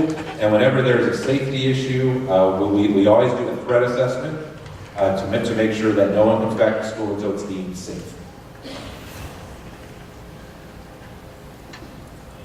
If a student is expelled from school, are there resources available for the parents of that child to get the help they may need? Yes. Yes, there are, and we work with all those parents on an individual basis. Understand, And we are very serious about this. These students are our students. Even if they're expelled, they are still ours, and we still care about them, and we still love them, and we're still going to do everything we can to help them. So, and that is our responsibility, and we take that very seriously. What mental health resources does UA have, school counselors, and are we looking at additional resources to identify individual students that might be troubled or a danger in school? So, of course, we have counselors across the district. We have an amazing counseling staff. We have a partnership with Centera. But I tell you, it is still difficult. If you're a parent who's had a student with mental health needs, you do understand that it can be difficult to find help. So I'll tell you that we're also starting to work with our lawmakers to address this at the state level as well, to make sure there is funding available to meet the needs of our kids. So this is an area of concern. What efforts are being made to address the root cause of school violence shootings, which has been identified as mental health? And I think I've talked about that. And we do have to address these issues, definitely. Prevention. What is staff response to a troubled youth who may seem threatening? And first of all, of course, the staff knows that that's going on, that those students are referred immediately. Expulsion gives a troubled youth time alone, a home without supervision. And again, all those are handled on a case-by-case basis. And we actually talk to the families about what's going to happen with that student. And so we actually work through those. Are there community resources available? Again, our partnership with Centera is very important and largely funded by Adam H. grants. And how many students have been identified as troubled? And I'm not going to share that.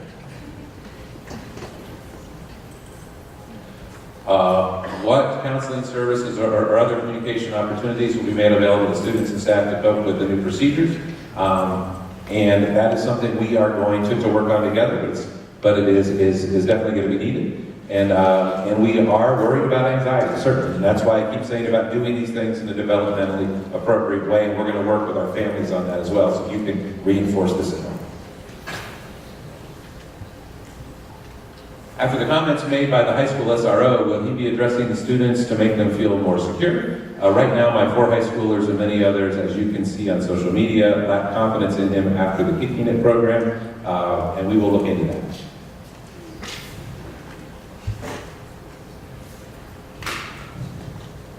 What steps are currently in place for identifying and helping children at risk for either bullying or mental health concerns? And again, it's all of our staff turning in those kids and making sure we're getting their help. But I'm going to tell you again, there aren't enough mental health services available, and that is something we have to deal with. And again, we have more than almost anybody else. And so the fact that I'm saying that, again, you can't even imagine what it's like in some of these places. And how do we give teachers more power, bring their concerns up to administration, parents, and counselors? Just do it. Just do it, yes. As part of the safety audit, are we considering measures to provide more services to address both mental health concerns and students who feel isolated? Yes. There's a student in my grade. Okay, I'm asking you to take that off. We're not going to talk about an individual kid. That is inappropriate. Save that card for me, would you please? Thank you. What is the process for a fellow student and a teacher to report a person who may be showing signs or characteristics of a troubled student? When does it get referred to the proper authorities? So we always tell our kids, see something and say something, and our teachers and our staff the same thing, and then we take care of that right away. And we always involve our law enforcement folks. Data shows that school shootings have continuously declined since the 1990s. What oversight is in place to ensure funds are spent appropriately based upon risk, evaluation of current state, and real data? Not emotional response to news stories. I'm going to say one is too many. And we have to do everything we can to make sure we're safe.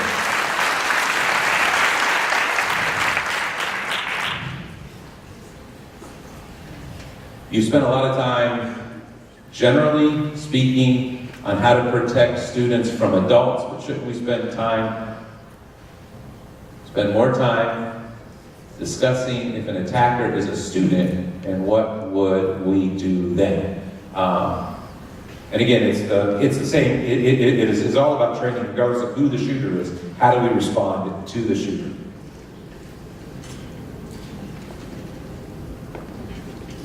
Next. Security drills, lockdowns, and training are important. However, the mental instability of people that perpetrate mass shootings needs to be addressed. Totally agree.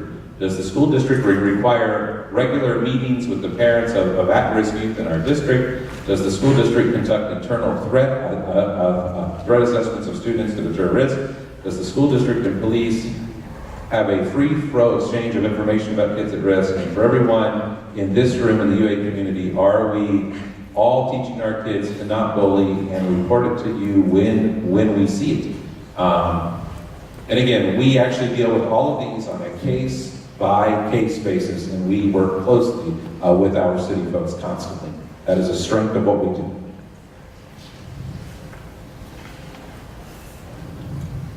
How many mental health counselors currently exist? Are you dedicated to introducing more into the school? I think we have to do more to meet the mental health needs of our kids. I'm not going to hazard a guess at what that looks like right now. It's about getting services to our kids, and we need to look at the best way to actually do that. Next. What is being done to address actions, bullying, etc., that lead to students taking action into their own hands? Bullying is a very real issue, and we all know that. And it is an area where, as was a part of the focus on mental health, again, we are going to have to do more about bullying. And so that has to be an area of focus, and it has been, and it will continue. Have building plans changed since the last incident, new or different designs? And our design process is still early on, and so it hasn't changed because we're still at the beginning, but certainly safety is going to be the most important thing we are looking at with our new and renovated buildings. We're not going to wait for that. From a security standpoint, there's been talk about the classrooms in the new high school having glass walls. Where do you hide with glass walls? And so again, this is, there will be more glass in all of our buildings, but we aren't going to have glass classrooms. We will have more glass. And if you talk to the safety folks who have been through this, remember our response is to run, fight, and hide. And so you need some glass to see what is coming, so you can respond to this. Some of the things that people have said, and I understand this, is I want to teach in a room with 4 block walls and a steel door. I get that, but again, glass is an important part of instruction and daylighting and flexibility. And again, from a safety point of view, you actually need a mixture of glass and no glass to be as safe as possible. Yes. I've heard that the new high school is going to be 4 floors high. How are students on the top floors going to evacuate quickly and efficiently? So there are requirements for the evacuation of buildings with the building code, and obviously there are 4-story buildings, for instance, very close to us on the Ohio State campus, and so this is obviously buildings are built to code and they're able to be evacuated quickly.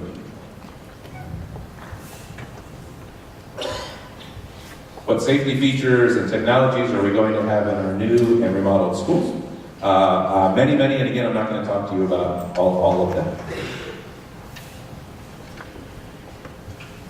Mental health, any additional efforts to identify and help these children? And yes, that is something that we're working on and something that is being looked at currently from the state level as well.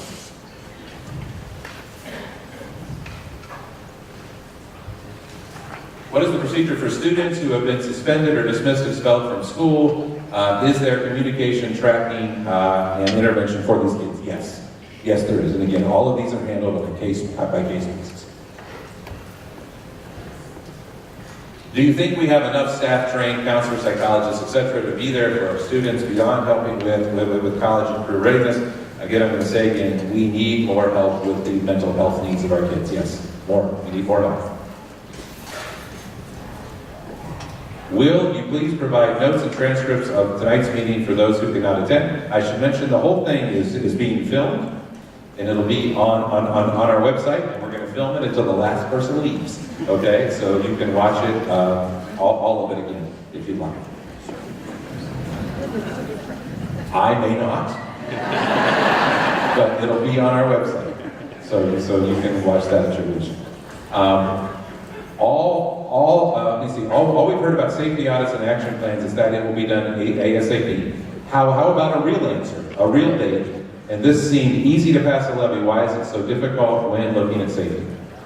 I think that we're doing everything as quickly as we can do it. I could give you a date right now, but again, I don't have a date.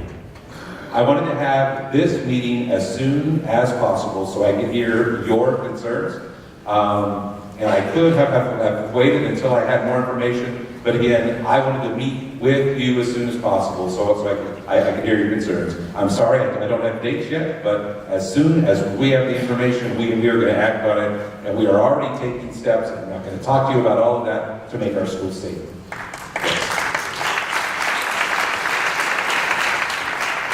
After 4 p.m., when school-age childcare is still in session, how do groups using the building gain access, including parent-teacher conference days? This is a concern to us, and so this is an area we are looking at. This is an area that we have to address.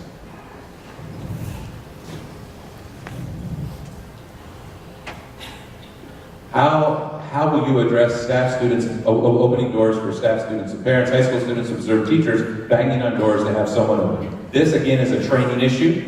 And that is exactly right. I'm going to tell you, I have knocked on the door before and asked someone to open it. I have done that. And we all have to stop that, and we have to train everyone not to do that. And so that is what we're already talking about, and we have to get better. Now, how do we protect our swimming pools from guns being brought into the pool area? And so again, we have to protect all of our areas from that. And this is about our security at the entrances. Are there any unlocked or unmonitored entrances to the school during school hours? If so, why? And how will the school be secured? Right now, the answer is all of the areas are monitored. But our problem is we still have problems with doors being propped open, and we are still working on that. And so that is an issue we are still working on. But the doors that are unlocked are monitored. What extra protections will be in place for large group gatherings, like the musical that just happened in this room over the weekend, and we are talking to our friends at the police department about that. So we know we have to address that. Will we ever install metal detectors? I don't know. Again, we are looking at that as a part of our safety audit. Do you have a plan to put alarms on exterior doors to eliminate doors being propped open? And we are looking at that. That is a common system, and so we are looking at that right now. Yes. UA High School Safety. I am a youth leader, and I have quite a few high school boys and girls that attend UA High School. I have two nephews that go to Hastings and Windermere. The high schoolers voiced their concern with the safety of the high school because they said some doors in the front and back do not lock, and anyone can walk in and out freely. What is being done about this if this is the case? And that was the case at the beginning of the school year. We had some doors, and the kids knew where they were. If you pull hard enough on them, you can pop them open because they're so old. And again, we've addressed that. I know the schools are in the process of being redone, but until then, I hope something is being done about this. And you're right, and it is. Imagine an educational system where the students and staff learn mental wellness strategies and not just academics. A system where complementary modalities such as breath awareness and self-regulation techniques are integrated into mainstream curriculum and a holistic approach to staff and student self-care. A system that actively addresses the stress, anxiety, expectations, and the pressures of today's youth, a system that provides a whole education for the, I'm going to turn that over, Keith. Oh, 101. Okay, I'm just for the student. Thank you for that. Thank you.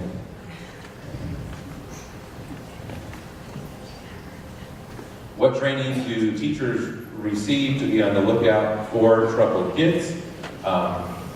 This is an area where we have to do more, but I will tell you our staff, I don't want to talk about just teachers, our staff does a great job of getting to know each and every kid and working together to make sure we are meeting the needs of kids, and we err on the side of saying something if we have a concern.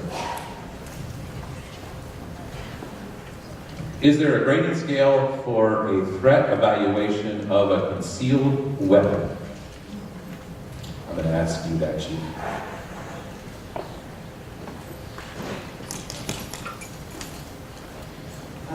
The law states anything that, there's certain weapons that if they're concealed, they're illegal. So, any concealed weapon that is against the law to conceal, we threat level them the same, they're all bad. Whether it's a knife or a gun, a hand grenade, no.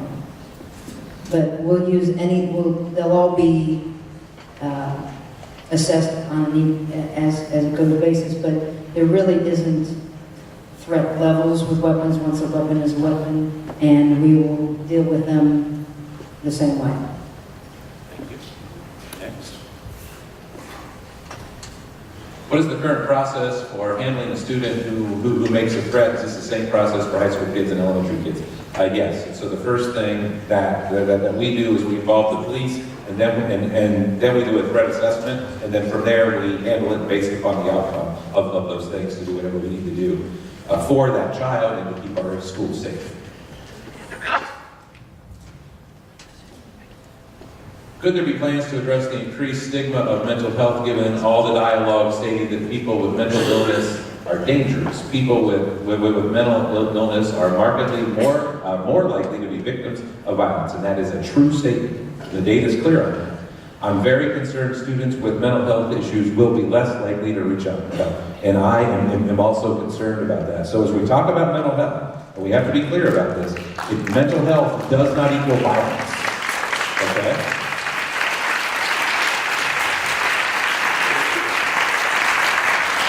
And that stat is very, very true. People who deal with mental health issues are more likely to be victims of violence than to be the perpetrators.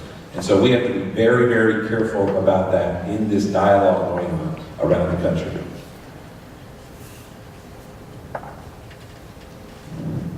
Is the UA schools doing anything to better educate parents about proper gun storage, along with how to talk with our kids to better proactively identify behavioral signs that could indicate a mental issue that could result in the student hurting other kids?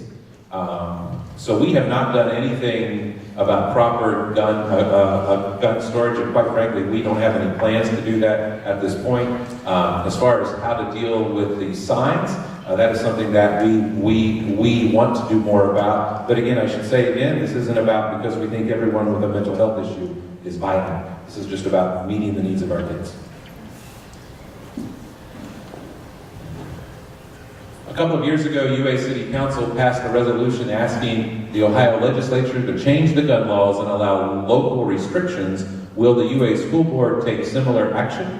I do not know. They have not talked about that. I will tell you that one of the things they would tell you is all of their meetings are open, and every member of our community has the opportunity to come and talk to the school board at the beginning of every meeting and share anything you would like with them. And they always enjoy when members of our community come and share with them what you're thinking.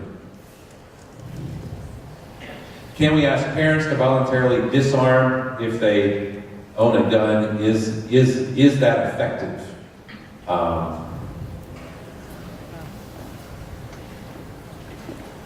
The Second Amendment allows anyone to own a weapon. I don't think the school can actually ask them. I mean, they can ask, but they can't require people to disarm in their home. So people are not allowed to carry weapons on campus, on the school grounds, unless they are a police officer So the carry concealed law is void here in the school areas. They're not allowed to have guns on campus except for uniformed police officers, and that will stay the same.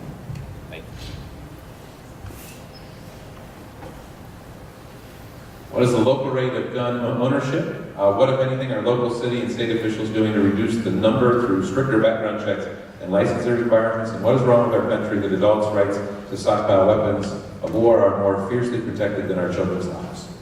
So that's There's no way for me to know the local rate of gun ownership. There is not a required license in Ohio to own a weapon. There's not required registration for weapons.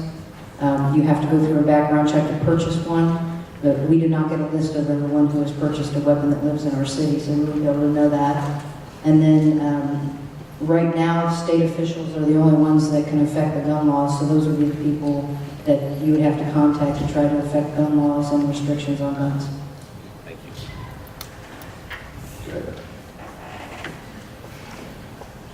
I'm really bothered by the instances in UA of guns being stolen from unlocked cars. I feel those gun owners should be in jail, but they face no consequences. What laws would you like us to lobby our representatives to have changed? I'm just going to stand up here. It seems like we're in the gun pile, right?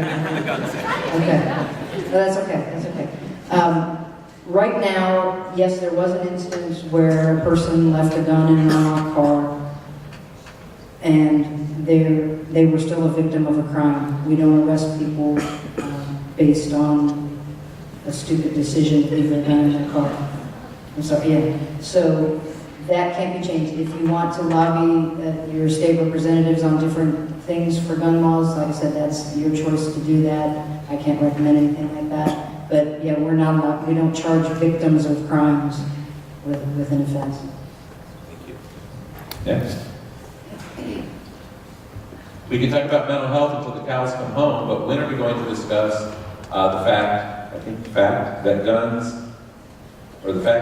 and access to them is the real root of school shootings? Will UA support the students here tonight to fight for gun restrictions and gun controls? Look, what does it say? Look to your left. I don't know what that.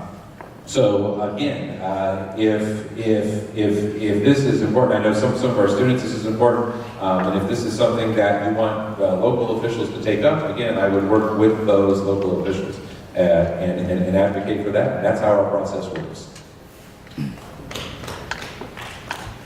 What support would UA schools like from the City Council? Should the Council explore the possibility of banning assault weapons in UA?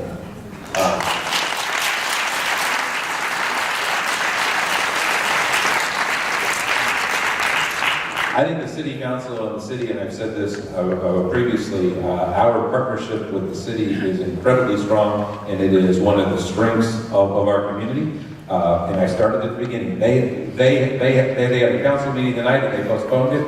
And I think almost every one of them is here tonight. And that just says a lot about how important this is to them. My understanding is the city council does not have the authority to ban assault weapons. That is a state level issue. So again, contact your state officials for that. Can the school limit the use of cell phones in school? Cellular phone usage prevents easy access to tools on the internet that enable bullying, which leads to victimization and angry kids who can become assailants. And so we do limit access up through the middle school level, and it is more open at the high school level. And this is all about, when we talk about cyberbullying, this is something that we all have to learn more about, especially as parents.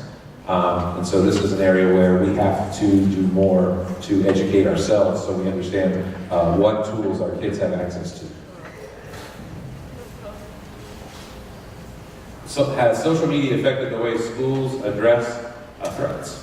I will tell you one of the things, and we are talking about this now as a way to improve our safety efforts, is actually looking, and there are now outside companies who monitor social media.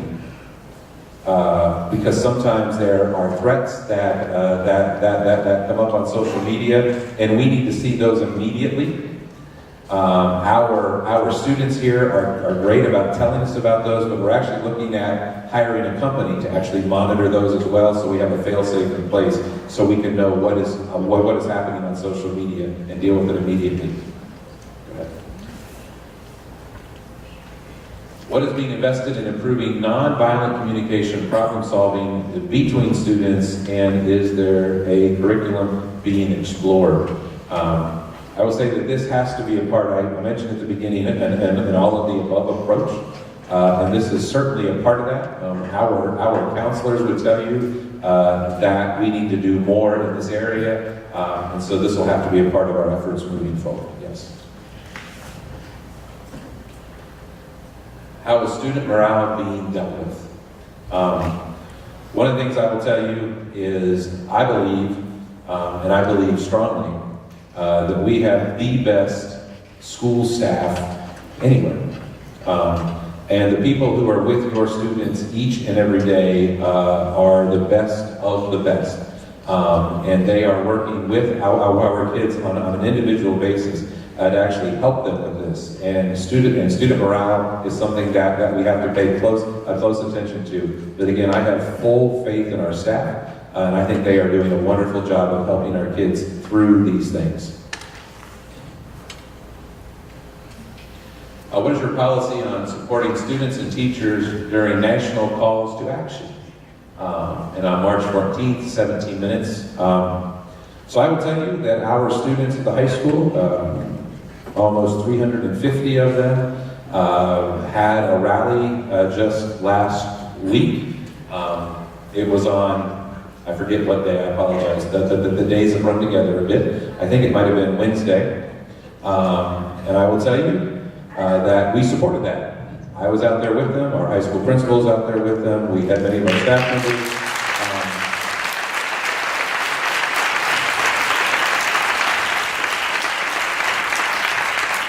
There are some who disagreed with that, and they let me know that, and that's fine. I would do it again. We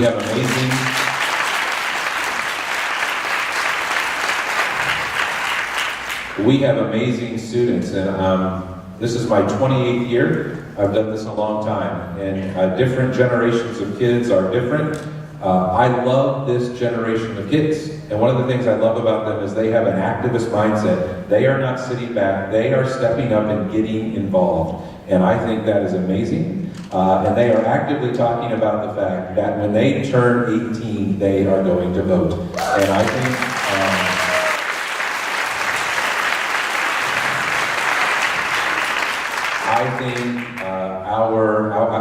our republic is at its strongest when every person votes.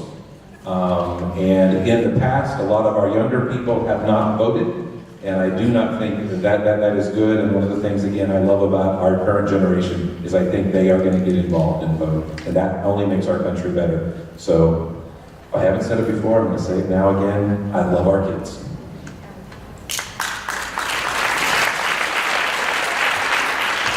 Thank you to the high school for supporting the children when they stepped outside for the time of silence to honor the most recent school shooting. I've heard about other walkouts on April 20th. Do they have your support for this date also? Of course, yes.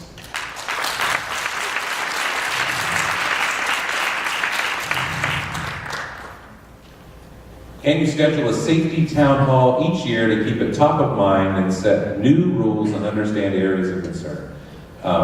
I mentioned earlier a colleague of mine in Newtown, and one of the things that he told us when a number of us were talking to him is don't just do this once after a shooting. Make sure we are constantly talking about this in the schools and as a community. So I will say, and our central office staff is here, and so I will tell them that we will mark this down, and I will promise you tonight that we will do this once a year. Yes, yes. Right? You're okay. I should ask you. You're okay? Yeah, they're all in. Okay, good. So, in addition to drills and reaction measures, what role can schools play in prevention? Is there a way to strengthen ties between students and staff, such as implementing small mentorship groups in which students and staff look out for one another, or other ways to increase positive student culture? And the answer is yes. And these are things we are looking at in all of our buildings, and this is an incredibly effective way to help every student be as accepted as possible and as engaged as possible. So yes, this is something that we're constantly talking about. And our staff has had many ideas for how to do this, and I will tell you, we've also had a great history of doing a great job in this area. Yes.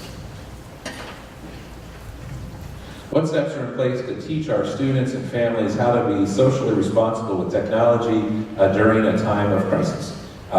So when we implemented our one-to-one program a couple of years ago, actually the online safety of that has been a continuing focus of that program with our students and staff. We have not talked specifically about how to deal with that in times of crisis, and that's something that we can review as a part of our overall review of safety procedures. How are we talking to kids about safety and being aware while also helping them feel safe and not anxious that they're in danger? And I will tell you that this is most difficult or most challenging at the younger grades. And so these are conversations that are starting now, because I've already told you we are going to be doing more drills and more preparation. And so we're going to be working all of us together and leaning on our teachers to help us determine how to do this in a way that makes them safer but also doesn't scare them. And so that is in process.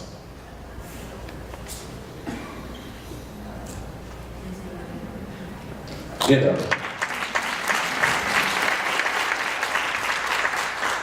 Do students get to weigh in on whether or not the open lunch policy changes, considering it directly affects them? So if you know our kids, I think no matter what I say, they are going to weigh in, right? And so I think the answer is yes. Of course, our students get to weigh in. Yes. How do we balance fear and anxiety in our elementary and preschool age children with the need to have drills? And I don't have the answer for that tonight, but we have to balance that, okay? And we understand that, our teachers understand that, and that is very important. We have to find that balance, definitely. How are the new schools being designed to address enhanced security? I talked about that, and what precautions will be taken during construction. I can talk about that. And how is UA handling individuals who are identified as threats to our community and school? I'm going to have you do number 3, because I think that's about a community. So you look at that, I answer number 2. So as we start to look at construction, we will be having meetings. First of all, any of the construction workers working on our sites have to go through a background check before they're allowed on the site. They have to be separated from our schools, and we're going to have safety coordinators on site to monitor that, and we're going to have meetings with all of you to talk about our procedures and with our kids. Any threats that we are made aware of, we investigate fully, and we will continue to do that. And a lot of times we won't tell you about any of those kind of things because we have to do things behind the scenes before we make any announcements and anything like that, but we will investigate every threat.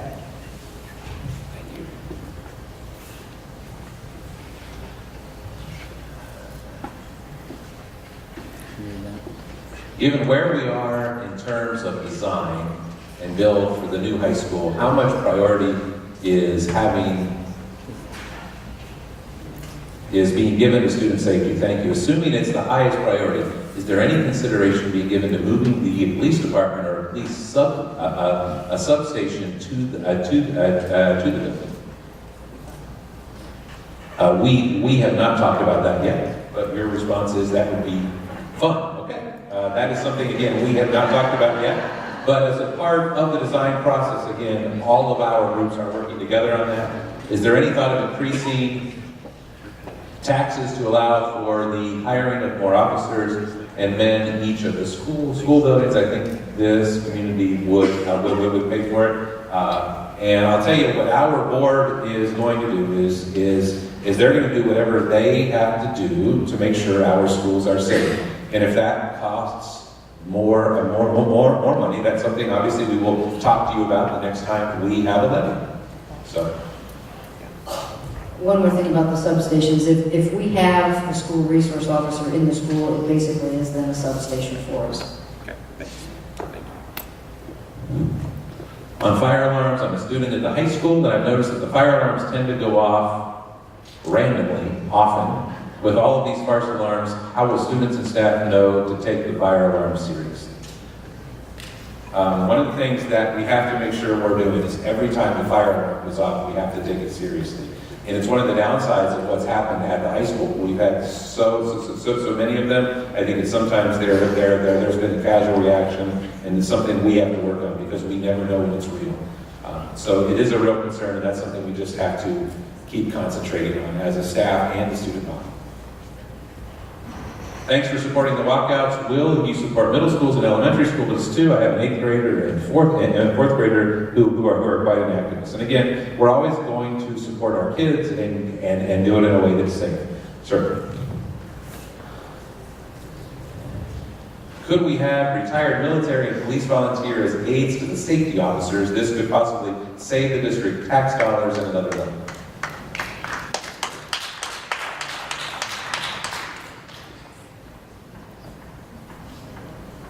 The problem with retired on there is they don't have continued training, and that's one of the reasons we don't want teachers right now having weapons in the schools is because of the required continued training. So at this point, not as armed volunteers, they could be volunteers that are not armed in the school, and how about that be fine?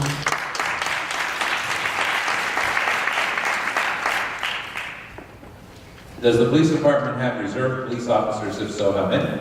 Can reserve officers be hired and trained and then be deployed in our schools for security? If so, when? As a former reserve officer, I was highly trained and capable. Let's hire more officers, both full-time and reserve. Yes, we have an active reserve program, and this is one that retired officers from Arlington stay on, and then they volunteer to work for us. But they also participate in all of our required training for our full-time officers. So that would make them different from the last question as a volunteer. We do use those officers. You'll see some of them directing traffic in the mornings around some of the elementary schools. They come in and do that. And they do work football games and other events that we have. So we do have an active reserve program. Thank you. Next. Can we figure something more secure for secretaries? Wasn't the Sandy Hook shooter a son of a staff member? And I believe, yes. And we do have to look at the entry procedures for all of our buildings. Definitely, we have to do that, yes. What is the UA Schools policy for managing threats, and what factors contribute toward a decision to close schools? So we always err on the side of safety. And if there is a threat, we are constantly talking. And again, we err on the side of safety, correct? Do you practice Alice? And what is that? If students have to run, where do they go? And how are all doors of the building secured each day or after used to make sure they are locked? Do you want to talk about the first two? Alice is a training program that is similar to Run, Hide, Fight, and it talks about announcing and then lockdown and then other ways of combating and exiting. And we teach parts of that. It's another school safety program. We teach that in all the schools. And where they run wherever they think is a safe spot. Some of the schools have gathering places for later on, but I'm not going to tell you where all those places are. But we basically tell them to run to a safe location, whatever that may be during the situation. I use the same training for summer camp. When I train the counselors for summer camp here in UA, we use similar training, and we teach the kids there that if there's something going on, that they should run away from it, and they have spots where they run for different parks and things. One of the things we do to make sure the doors are secured is use our custodians to check doors to make sure they are secured after school starts. Then after we do that, it's really all of our business to be making sure doors aren't propped and those sorts of things.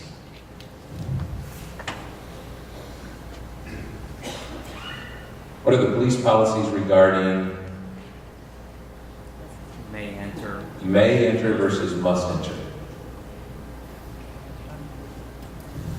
Who wrote that? Because I don't know what that means.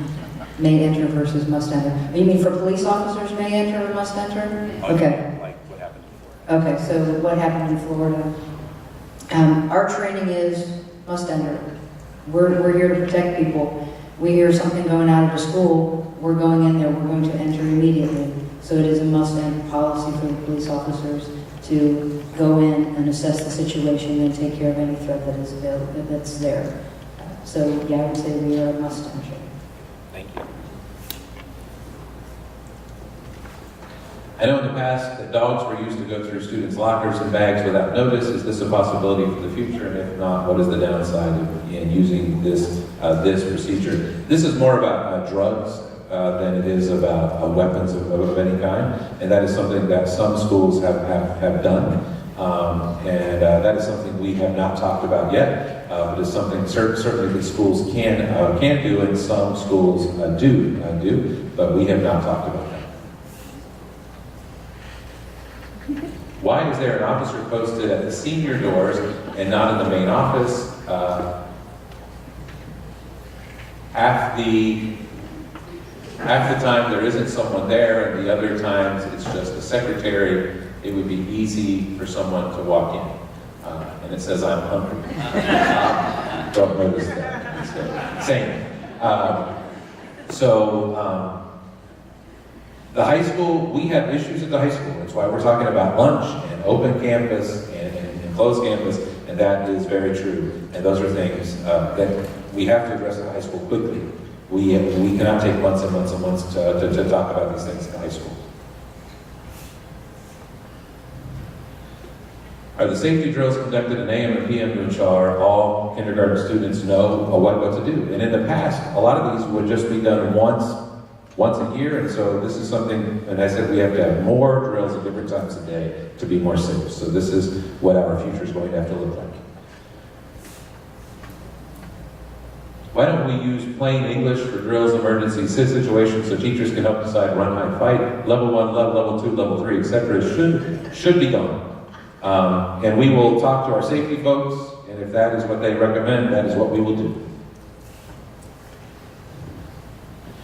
Has UA thought of ever having school buses for students to commute? Having less traffic around the school will also mean lesser chance of chaos in the event of an unforeseen incident. Again, I've done this a long time, and I will tell you that high school students want to drive. Whether you offer buses or not, there are very few high school students that want to ride a bus because they want the independence of a car. That is a high school thing, and there's always been that way. Since cars. I've not been on that far on that long. What should we teach elementary school kids on safety when we discuss it at home? We are going to be working on that and sending you guidance as parents. So you can work with us, and the kids are hearing the same messages, and that's something we are going to be putting together as soon as possible so we can do it together. Are there any different procedures in place for elementary schools in an active shooter situation opposed to those in place for the high school? The procedures are pretty much the same for all the schools. Like I said, we may use different terminology with the younger kids to try not to scare them, but all the procedures are the same, and we train teachers the same way.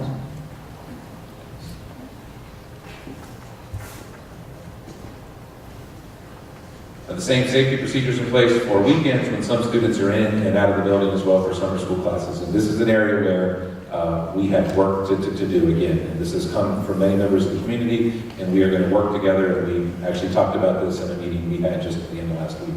So we are not where we need to be in this area yet. Are all rooms equipped with door jamb devices? No. but we are looking at that. Our teachers, students trained in how to use them, and if we get them, then yes, they will be trained. If lunch becomes closed, does that mean senior study halls will also be closed? And that would be a yes. If we close the campus, we'll close the campus. Can you describe what active shooter drills look like in our elementary schools? How are the youngest students prepared for the worst without creating the culture of fear? You want to talk about how the drills look? EJ, you want to talk about how the drills look? Okay. EJ is going to come up, and I'm going to go to the next question while he's coming forward. Thank you for being put on the spot here, buddy. You're going to be great, I know. Can we weigh the pros and cons of giving students key cards instead of locking the doors? I will tell you that we certainly can, but the problem with that is people can pass them around, and then you're not safe at all or secure at all. So that would be a problem safety-wise. EJ? Good evening. I'm EJ Wyndham. I've been with Arlington for 18 years. For the last 2 years, I've been doing DARE. With DARE, I also do public relations, and I'm the one that does the active shooter training for our schools. Myself and Officer McKean, we go around from school to school, and we basically talk about what we are going to do in an active event. So this little nugget that we have right now with the kids trying to determine what's appropriate to discuss with our little ones. That is something that we are in the works of. We're trying to work with not only the school staff, but the parents. And right now what we do is, when we do the evacuations, we try to make a game out of it, but we want them to be serious at the same time. It's a touchy subject because it's something that we can scare them very easily. So this is where I ask you for suggestions in how to help us train the little ones, because it is touchy. We don't want to scare them. We want them to be in the know. We want them to be just as knowledgeable. They're just as important as everyone else.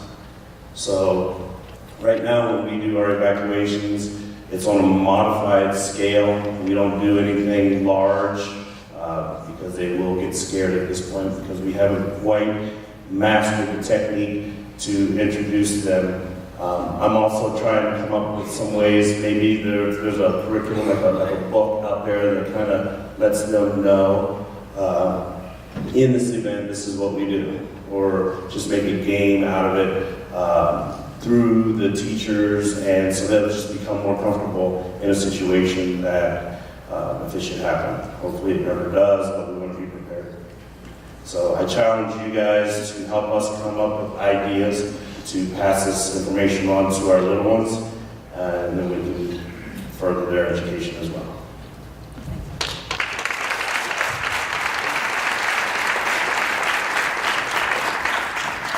Keith, you want to tell us how many cars we have left so these folks can know kind of where we're sitting? About 4 times this many. About 4 times that many. So you're going to prioritize the new topics, right? That's what we're trying to do. Okay, and so they are prioritizing the new things, okay? Just wanted you to know where we are. Keep going. Oh, sorry, it's already up there. Discuss the importance of crisis intervention, training, and de-escalation skills for our police departments. We do have crisis intervention training. Actually, last year, the state mandated that all officers receive a minimum of 6 hours of crisis intervention training, so we did do that last year. We also have a crisis intervention team, and those are people that are CIT trained, if you've ever heard of that. We have about, by the end of this year, we'll have a half a dozen officers that are trained in CIT, which are trained how to deal with people with mental illness that are in crisis mode. And we annually do de-escalation training in all of our training. We train 4 times a year, and during that, more than each time we do scenario-based things, so we're always doing de-escalation training. Next.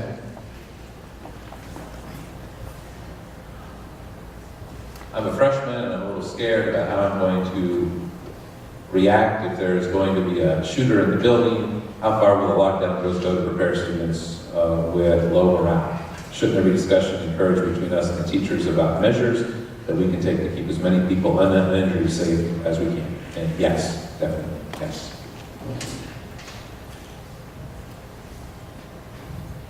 What is being done for security during elementary resource, outdoor and open fields? What is the procedure for students and teachers in such a situation? They are currently supervised by adults, and quite frankly, it's one of the reasons we are looking at an SRO at the elementary level, so we have an added layer of security during those outdoor times.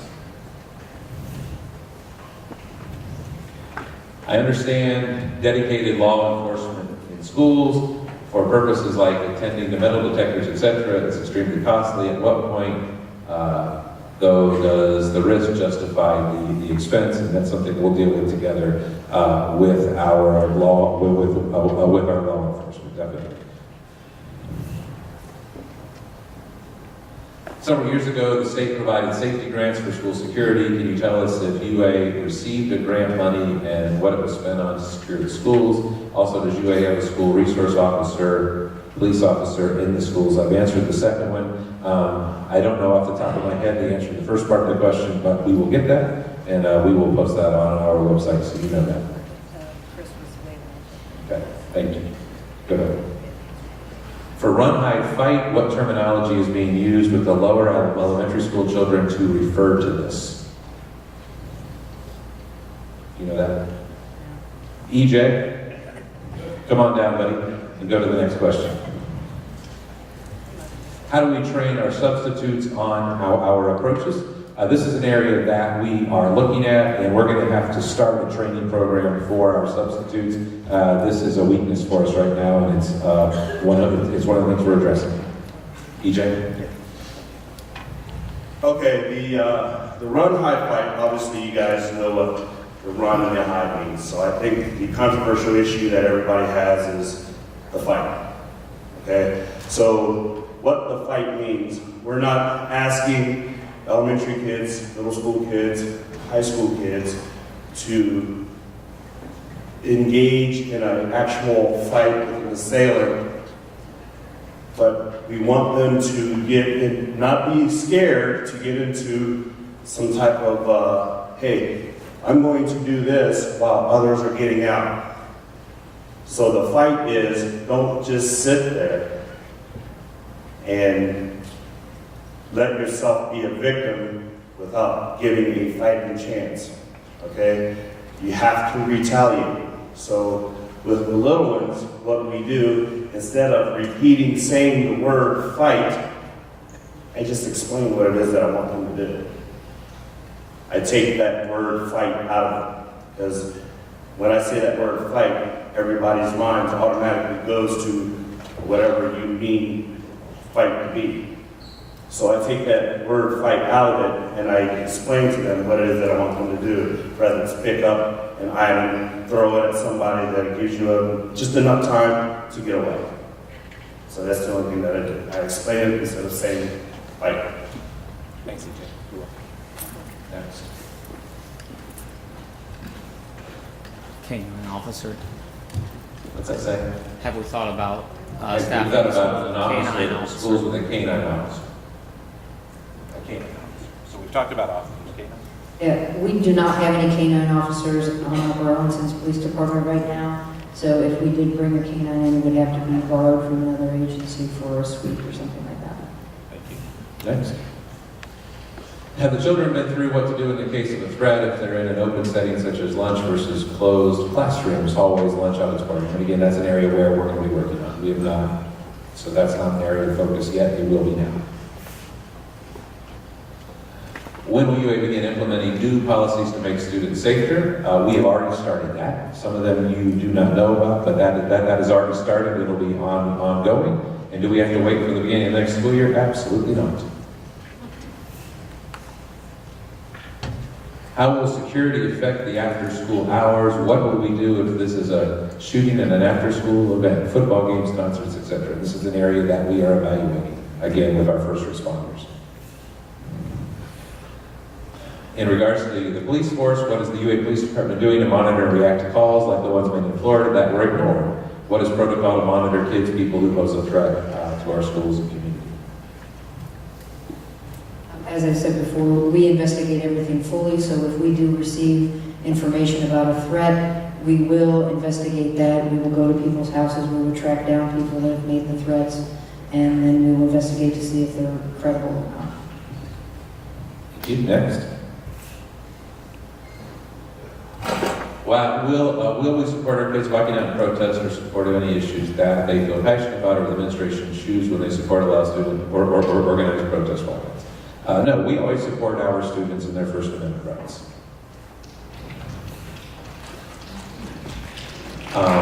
The frequency, pitch, volume, and magnitude of gunfire, especially from assault weapons, does not naturally occur in nature. Can we install sensors that detect gunfire and provide warning and lockdown actions to provide critical time to react? It does exist, but we'd have to look into that, yeah. Okay. Thank you. In what ways can we as UA parents and community members do to help new or current safety measures? Will UA schools go through a craze training staff and faculty? So we are going to communicate with you all parents on an ongoing basis in regards to number one about what we need you to do to support these efforts. I'll let you take number two. Craze training is very similar to Run, Hide, Fight and to Alice training. So that's one that Franklin County does teach. So if anyone wants to have a class like that, we can contact them to have it put together. But it's very similar to other training that we can provide here in UA. Next. Does UAPD have explicitly outlined duty of care for responding to an active shooter situation? Yes, we do. We have everyone trained for their response to it, and then we also have everyone trained in first aid, trauma first aid. They all carry kits with them. And then we have a plan with the fire department on how to respond to treat injuries. Thank you. Next. What is procedure to report? Call 911. What is chain of information? When is high school notified? When's the FBI? When is SWAT? So obviously we tell all our people to call 911. As far as the chain of information, when we call FBI and SWAT, that's that issue. Yeah, once a call is received through 911, if it's not an active shooting happening at that time, it's just a, hey, I think this kid might be planning on her, or I think it was in another place there was a report where a grandmother called and said she found a journal where the kid was going to start shooting things up.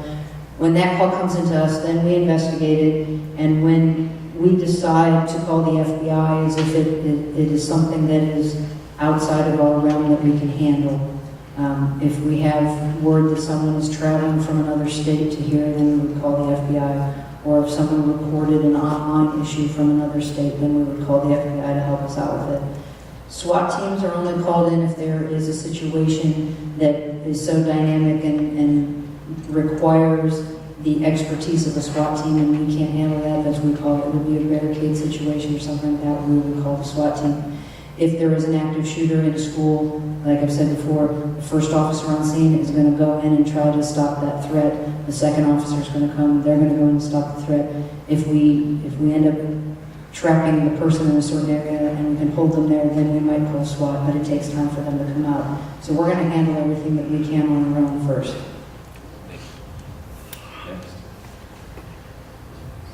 Security cameras in front doors so you can see who and what the person you're buzzing is carrying. Yes, and we currently have that. Ensure the design of the buildings as they are renovated incorporates not only, what's that word? Functional, but also security measures like safe places and panic rooms and non-audio panic alarms and auto-lock steel doors, etc. And again, we're going to be looking at a whole lot of things, but again, we're not going to tell you about all of those. Instead of reading scenarios of incidents, can the students have an active shooter drill to know where to go and what to do? Do the teachers have walkie-talkies or some way of communicating with each other? And what has the UA High School done to beef up security?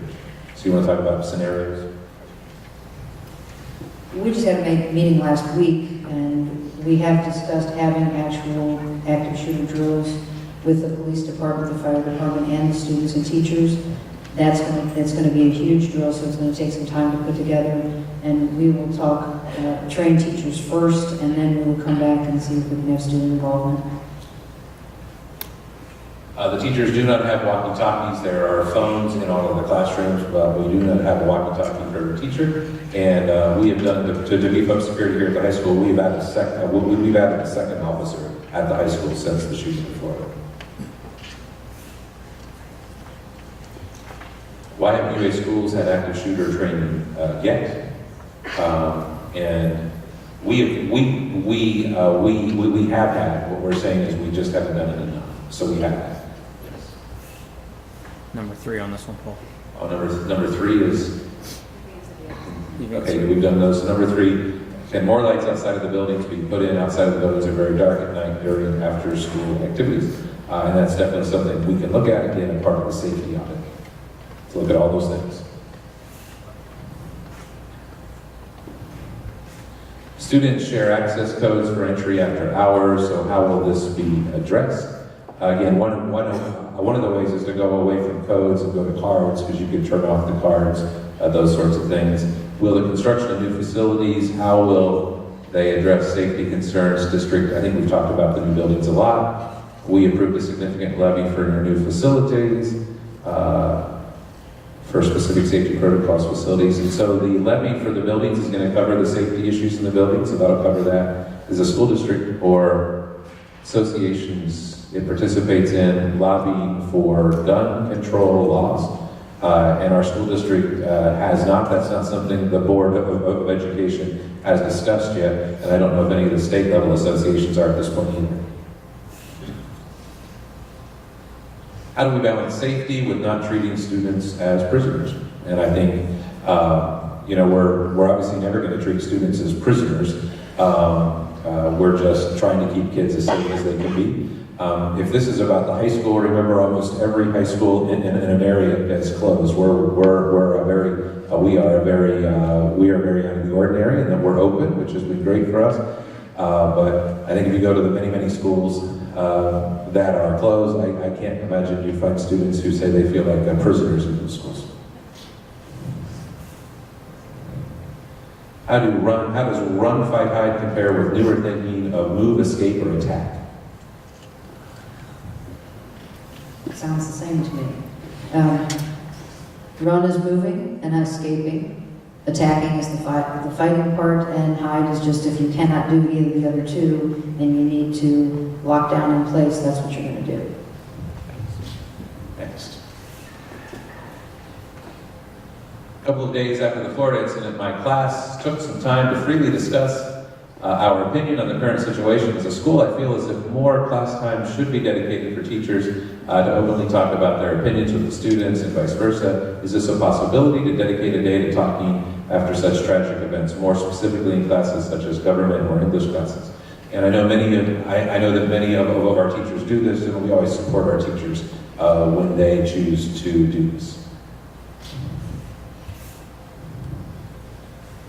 Does thumbprint screening check make sense for entry? I don't have an answer for that yet. Again, I think this is a part, again, of our safety audit, looking at every possibility. What hours are doors other than the front door unlocked? And that depends on the building. So at the high school, we have two different doors unlocked all day. How can the time they're unlocked be reduced? That'll be a part of our safety audit. And use a fewer number of doors. Other than the high school, we just use a single door as far as the entry point. What new changes have been implemented over the past several weeks? I've talked about our entry procedures at the schools. I've talked about additional help here at the high school, and we ordered the safety audit. I've talked about, and we're going to be making changes in all of our buildings because of the outcome of that as soon as possible. With the new buildings in our future, will structural measures, building design, and technology be part of the design with regard to increased safety? Yes. And will professional security firms be part of the process? Yes. Have you looked at the high school in Shelbyville, Indiana? Could any of those things be implemented when the schools are rebuilt? And I've received a link for that school from many of you, and thank you. And yes, we will look at all those things. Thank you.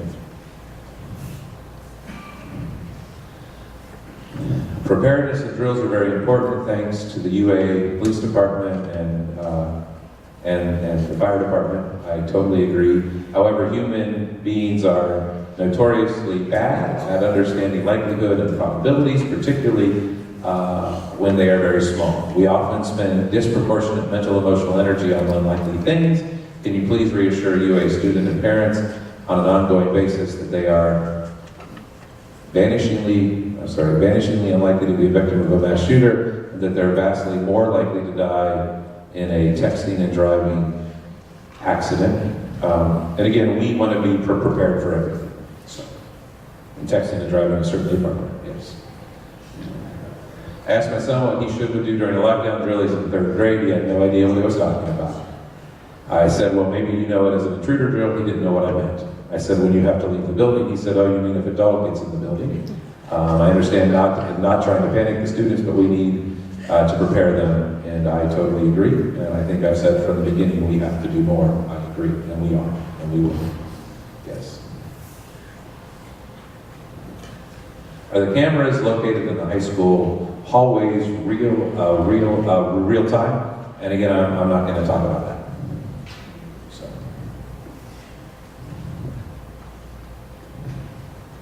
Referencing the most recent Florida shooting, when the shooter pulled the fire alarm, if there is a perceived threat, what should we tell our children to do? I think we've talked about that a few times, yes. Next.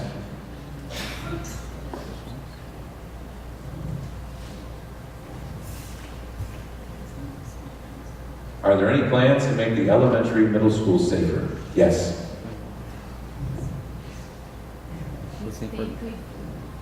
We think we're done? Down to repetitive ones. Okay. Okay, well, then you keep going. Okay.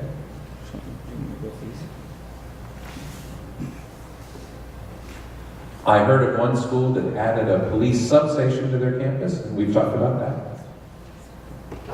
Next. Historically, many shooters seem to have had problems getting along with others. What are the UA schools doing to ensure every child at each level will be helped, have friends, participate in activities? And I've talked about that. Will a renovated, rebuilt new schools include increased safety? Yes. Are there enhanced security measures, procedures planned for the new buildings? Yes. Yes. And again, that is in process. Are glass walls going to be in the new building? If so, how is that going to keep kids safe? And I've talked about glass.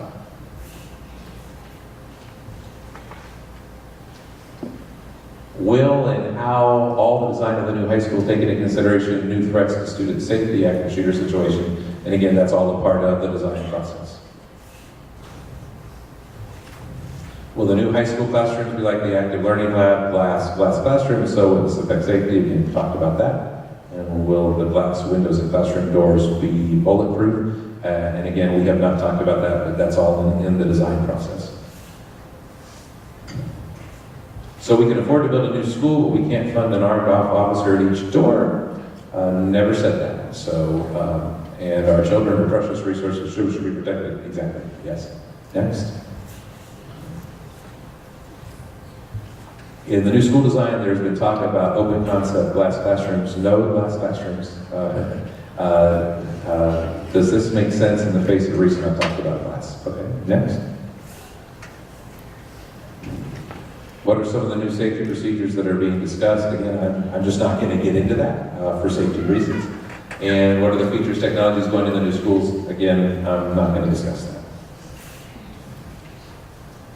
What measures are going to be put into the designs? Next.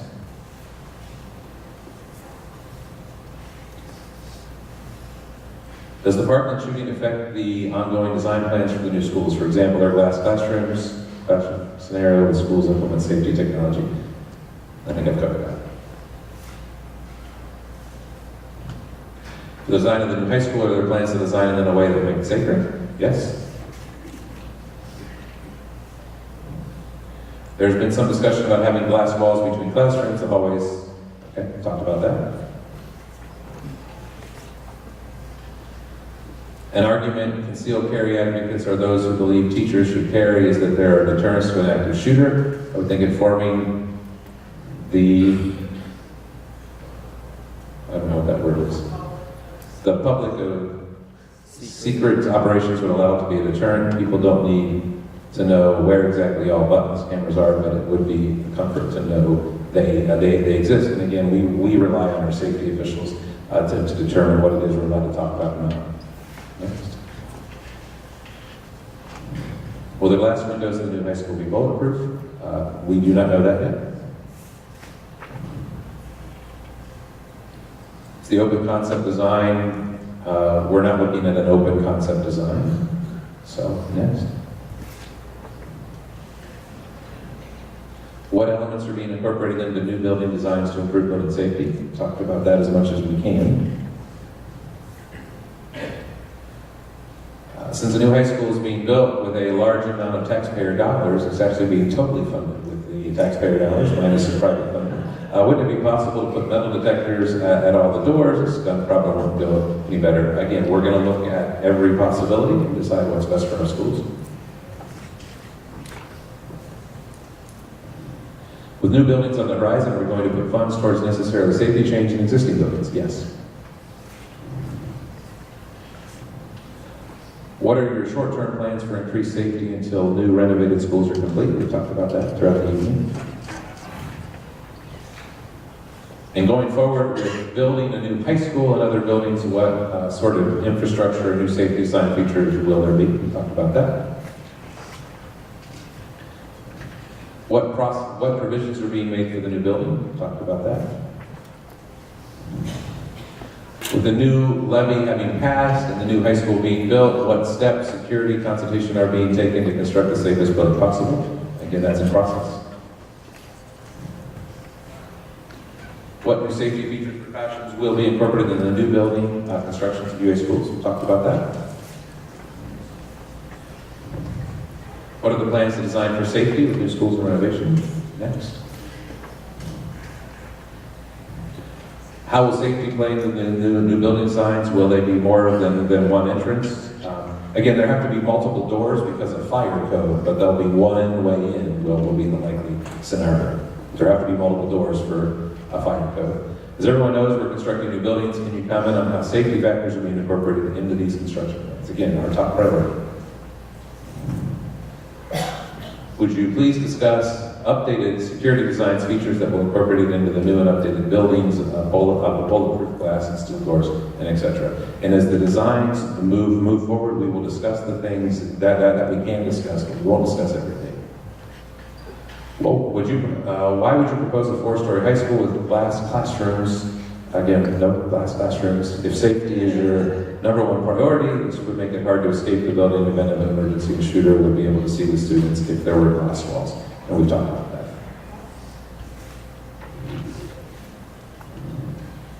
How do safety concerns affect the design of the new schools? Greatly. Next. Having attended multiple facility meetings, I hear about the open classroom idea for our new buildings, i.e. glass walls. Again, so let's talk about this. Open classrooms from the 1970s, where there were no walls, and we're not even talking about that. So we're talking about just flexible spaces, but all the classrooms are going to have walls, but there will also be glass. So we're not talking about open classroom. That's from the 1970s, and that did not work. How is safety being incorporated into the design of new school buildings? Okay, next. Can you share school safety plans for the new school buildings? No. You know, I've gotten a lot of messages on email about why the school safety plans are not on the website. And they are not going to be, obviously. Has your thinking changed about the prevalence of glass in the new school buildings? We've talked about that. Yes. Next. What security features are being built into the new school buildings? Next. How will the new buildings impact our security? What technology will be employed to ensure safety? Next. Is there anything planned for the new high school? Been taken into the planning of the high school and student safety? Yes, yes, yes. Okay, same question, same answer.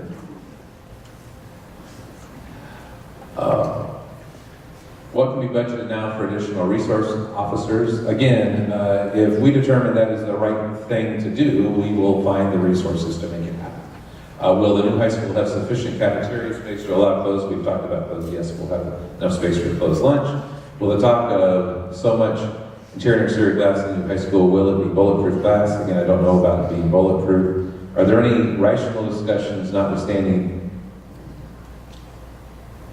I don't know what that says. Idiocy being advocated of arming teachers and staff? I certainly hope not. So obviously we're not arming the teachers, but we're talking about everything we can do to make the buildings safer. Are metal detectors an option? They are an option. I don't know if we're going to do that in the closed lunch, talk about that. How else will be safer, talking about that. And we talked about the fourth issue as well. Next.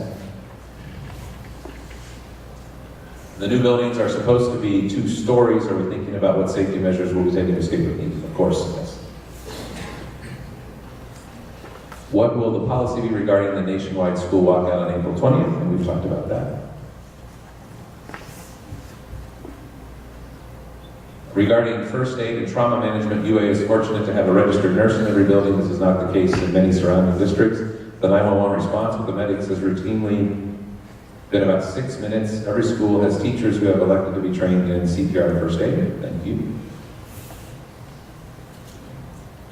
Our school is full of 14 to 18-year-old students who complete college level courses. Why are we not being asked what we need and want to simply feel safe in our place of education? And that's certainly part of our plan. Plenty of people sit on the floor now for lunch. On Idea Day, we had to make lunch over 2 hours long because of lines. The school is also extremely cramped. It was hard to move. I don't think closed lunch will work. Also, specifically, how would the nutrition handle a closed lunch? I know you're already talking about this, but please elaborate. And so we would be feeding kids on Idea Day. We fed the whole school in a single lunch period. And if we close lunch now, we would do it over two lunch periods, and we'd serve kids at multiple locations throughout the building. The Second Amendment does not forbid restrictions on weapons and guns. This point was reaffirmed by Justice Scalia in the Heller decision. It was reaffirmed again when the Supreme Court refused to hear the NRA's appeal of the lower court ruling in favor of Maryland's ban on assault weapons. Safety requires many layers. Getting rid of military-style weapons is one important one. Thank you. In the latest Kicking It Live, the UA resource officer was interviewed, and what are your thoughts about his views on very little he could do in terms of mental health issues? Again, those, and we have talked about it, but that was not representative of what we feel. You can secure the building, but if someone wants to shoot or harm kids, they can wait outside and hide across the street in apartments and bushes and wait for school to get out. Or start in the morning. Someone could pull a fire alarm and everyone would leave and they could open fire. Then it is horrific. Yeah, it's. How UA schools address student activism, primarily at UA HS in response to recent events. And again, we respect the First Amendment rights of our kids. Is there a way to determine if a fire alarm is pulled without an actual fire? For example, pulled by a student to get everyone in the halls. With the plans for the new buildings are being made, will the entrances be more secure? For example, there would be no possible way to get into the halls without being forced to show ID and sign in for a new staff member. So again, I don't want to wait for the new buildings. And again, when the fire alarm is pulled, we can get out of the building. Again, because we have to treat every fire alarm as if there's a fire. Right, Lynn? Thank you for your transparency. You should consider streaming these types of events for parents who cannot attend in person, and or record and post. I totally agree. Everybody wave to the camera in the back. We are recording right now, the whole thing. Okay, and it'll be posted. You are still here. Is it your understanding that the shooter in Florida attained his gun legally? Yes, we did. He was 19 years old, and you only need to be 18 to purchase a rifle or the type of firearm that he had. Handguns are 21, so that was the difference. But yes, he did legally purchase that weapon. Thanks. Next. Does UA or Columbus have any specific laws regarding gun control? No. The state is the legislature that takes care of those things. We do have restrictions in our public buildings and in our school buildings, and then other private buildings, businesses are allowed to restrict that way, but that's all per the state law. Next. Please share your police chief views regarding the concealed carry reciprocity law. There is a law where certain states will allow you to carry concealed in their state if you have a license from another state. The only thing I'd be able to give you is a personal opinion, and since I am a police officer and I carry them with me all the time, I think that as long as the training is required and the person does get that carry concealed, that they should be allowed to carry it in another state that accepts it. Next. Does the Board of Ed currently allow teachers to carry concealed weapons in any schools? No. What is the district's current policy on visitors carrying concealed weapons that is not permitted? Thoughts on metal detectors in schools? We've talked about it. And what type of communication is happening with state and U.S. Congress people? And again, the Board of Education has not taken up the issue of what they want to do as a group. I always encourage all of you to get involved and share your thoughts with the people that serve us as elected officials at the state and national level. Will all the doors around the school eventually always be locked? They are all locked now, except at the high school. So will the NRA be, does that say NRA? Be considered a possible option to protect Upper Arlington schools? I'm not aware, so I would say no to that. What is being considered to help provide our kids with positive psychology in school? And again, that is a curricular issue. Are there door locking systems, tools, classes, and secure themselves in classrooms? And there are systems, and we're looking at those. And are we provided with fire ladders in second and third floors in case escape needs to be made that way? And no, we do not do that. Are UA teachers currently allowed to carry guns? No. And we are not going to do that. Do school staff have guns? No. No.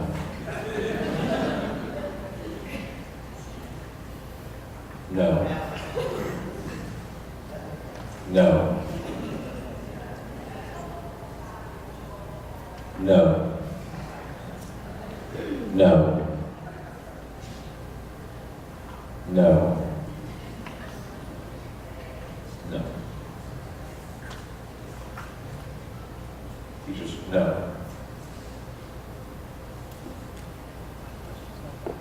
No.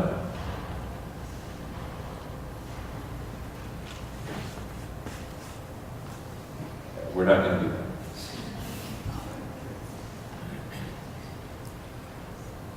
No.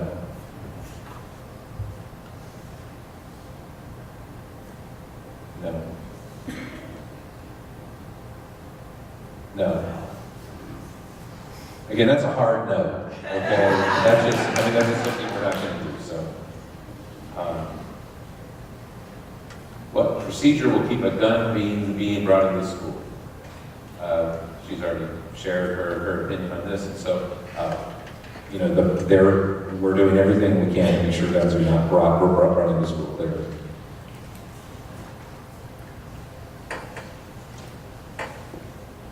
Do city employees currently carry or have guns in UA schools? Our SROs have guns, right? Or any members of the police department are here. Do smart practices? No. No. No.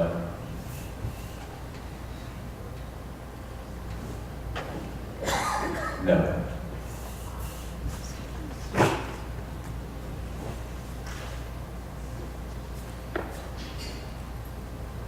There have been 34 mass shootings since January, 256. You see the stats there. What are we going to do to keep them from growing? I think we have to do everything we can, obviously. That's why we're here tonight. How can we be fact-based instead of fear-based? Our children are more likely to be killed by their own hand with a gun or by a family member with a gun. We need a softer, more engaged and compassionate community, not a harder school. So again, I think we need to do everything we can do. Agree with one door in and out for open lunch. Big if a shooting occurs during open lunch, many students will be off campus. Is this not a good thing? Again, and one of the things, and I've said it, the safety experts universally agree it's safer to have a closed campus. So.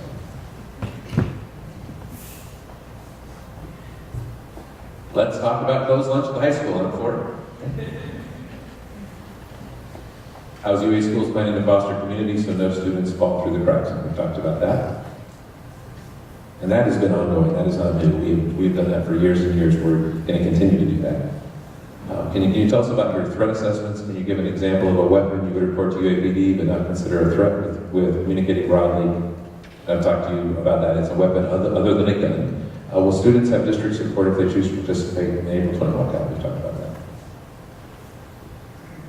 How sad that we must have this discussion. How does this affect our children? Our politicians have repeatedly failed us. One last chance, then vote them out. And I do think it's sad, obviously, that we have to have this discussion. I agree.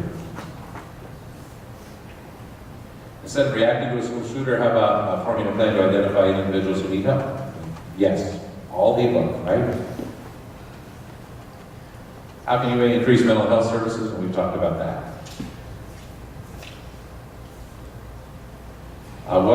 What are you doing to identify potentially troubled students? We've talked about that and getting them real meaningful help, and we've talked about that. We are not brushing kids aside. Please know that. Never. I was wondering if you could comment on what UA will do with a student like Nicholas Cruz at UA. What have you learned from how the school system, department, and police handled this individual before the shooting? And again, we do not take any chances. If there's a safety issue, then we deal with it collaboratively together. Definitely. It seems like all of the shooting incidents have been done by people with mental health issues, depression. How are you speaking to students about how to help students mitigate their threats? We'll talk about that. If someone calls with concerns about an individual may pose a threat, you feel you have the resources to evaluate the potential threat? Yes, I do. Is the UA district considering increasing the number of school counselors to meet the needs of students? Again, it's about mental health needs, and so we're going to look at every way to meet the growing mental health needs. How are we adding additional support for bullying mental health? We've talked about that. What are the procedures currently in place for identifying students at risk for becoming a security threat? Again, that's all of our responsibility. We've talked about that.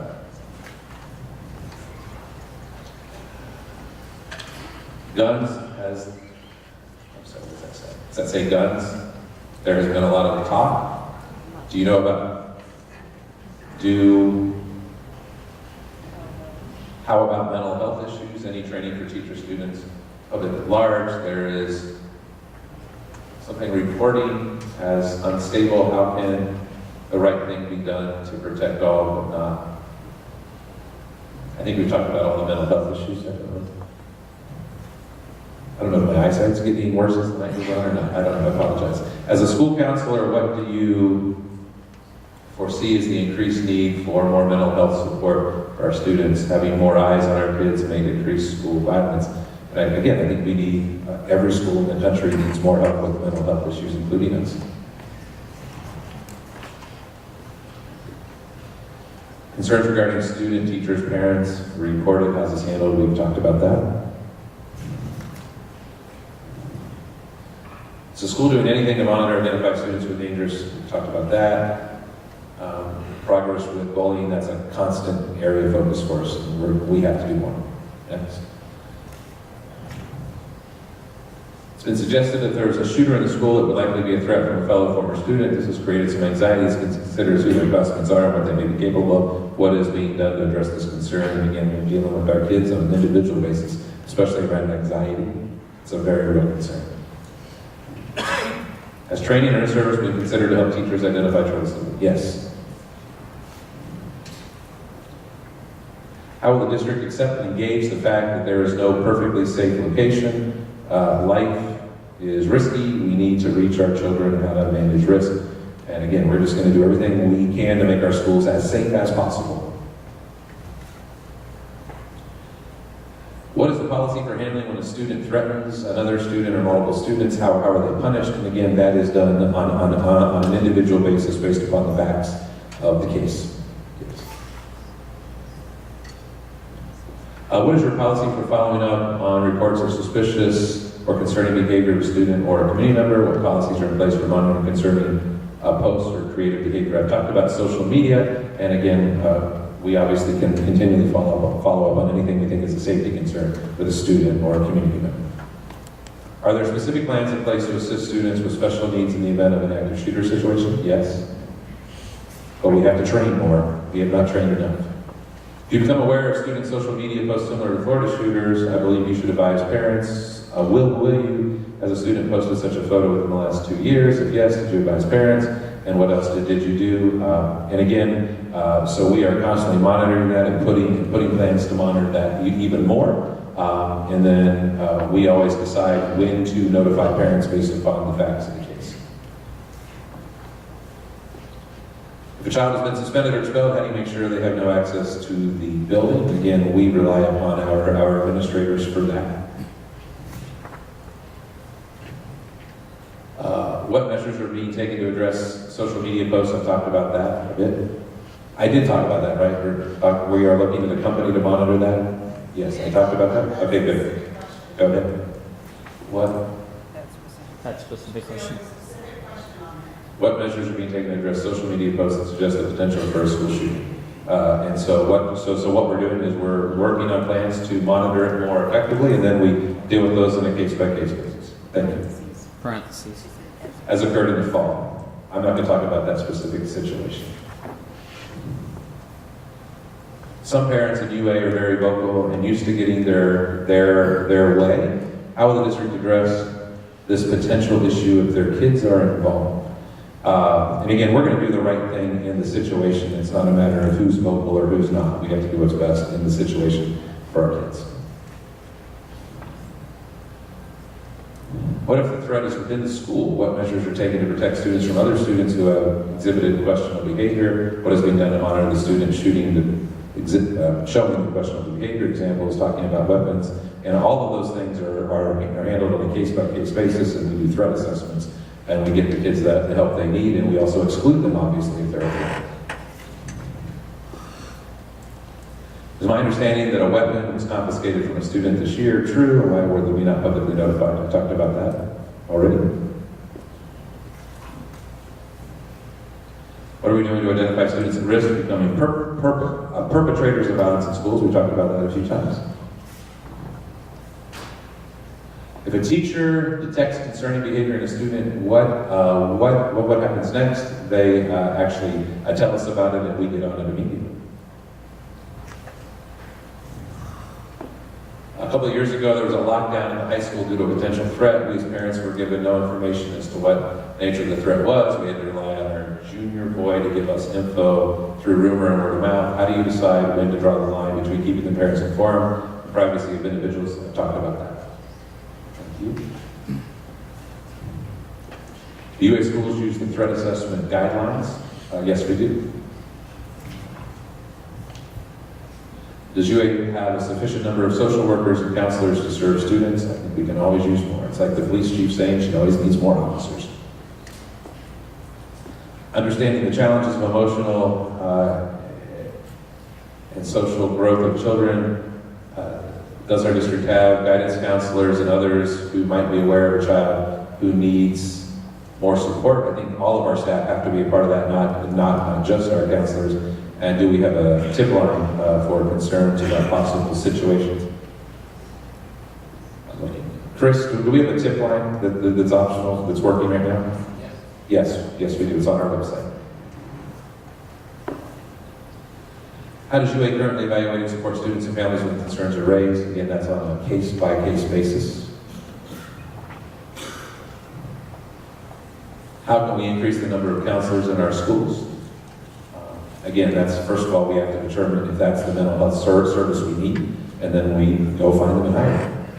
Are UAPD officers specifically trained to identify and deal appropriately with people, students with autism? We've already talked about that.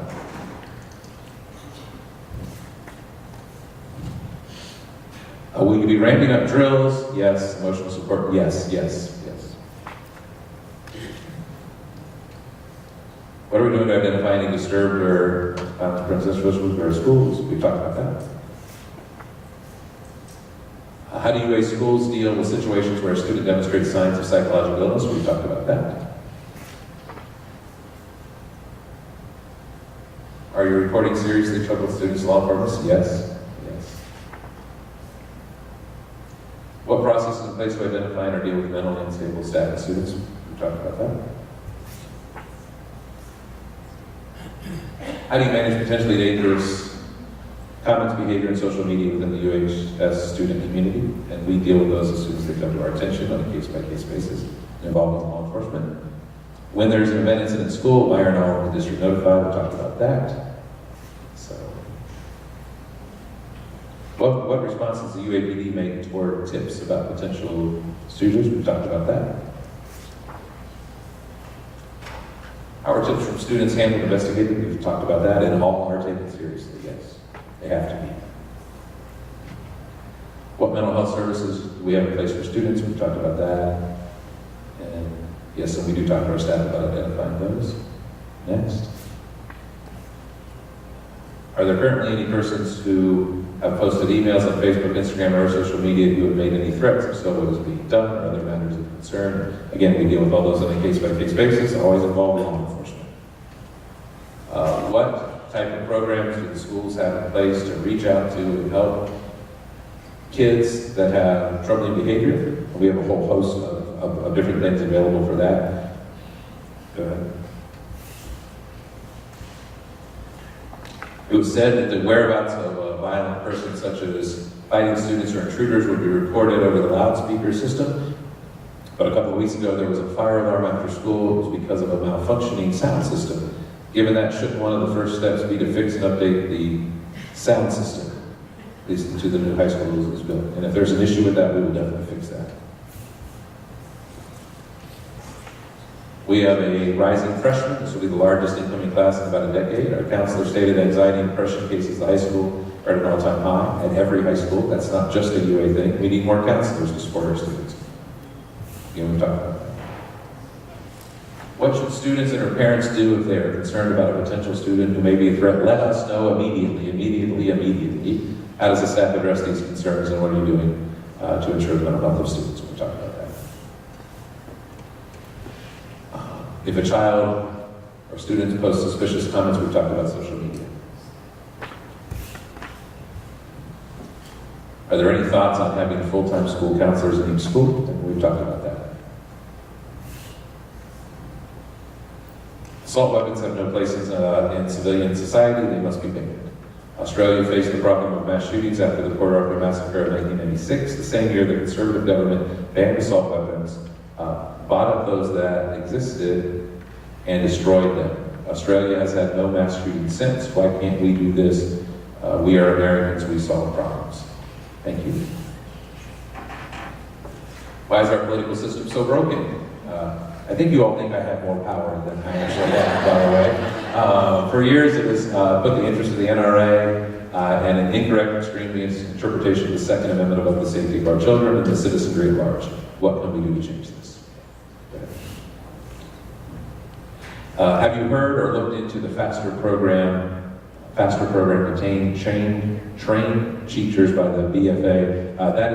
That is a program to arm teachers, and I'm aware of it, and we will not do that.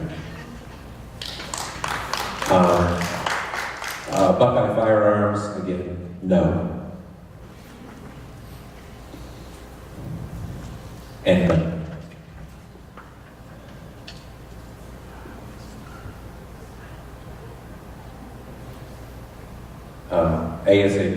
ASAP. And again, we have started making changes as recently as today.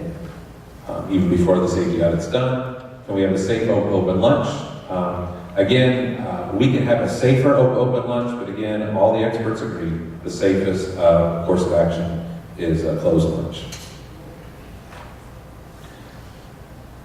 When kids come in for lunch, many just flash a random piece of paper and get it easily. How are you working to change this? Well, we can't allow that. I was watching it today, and the officer was checking every ID. So that's something we have to keep an eye on. I trust our officers to do that. At the high school, isn't the bigger issue open campus? We talked about that. Can you discuss the advantage of having open lunch? We talked about that. Okay, thank you. Can we please move on from lunch? Okay. Do UA teachers go through active shooter training? Yes. Okay. Go ahead. Not enough though. Lockdowns, active shooter during recess, and that's something that we are working on. Make sure we plan for all those things. We've talked about that. Okay, we've talked about our training. We're going to do more. Is the U.S. We are trained in run, fight, hide. Yes. What is it that during lockdown drills we practice level 2 instead of level 3? Again, we need to practice all different types.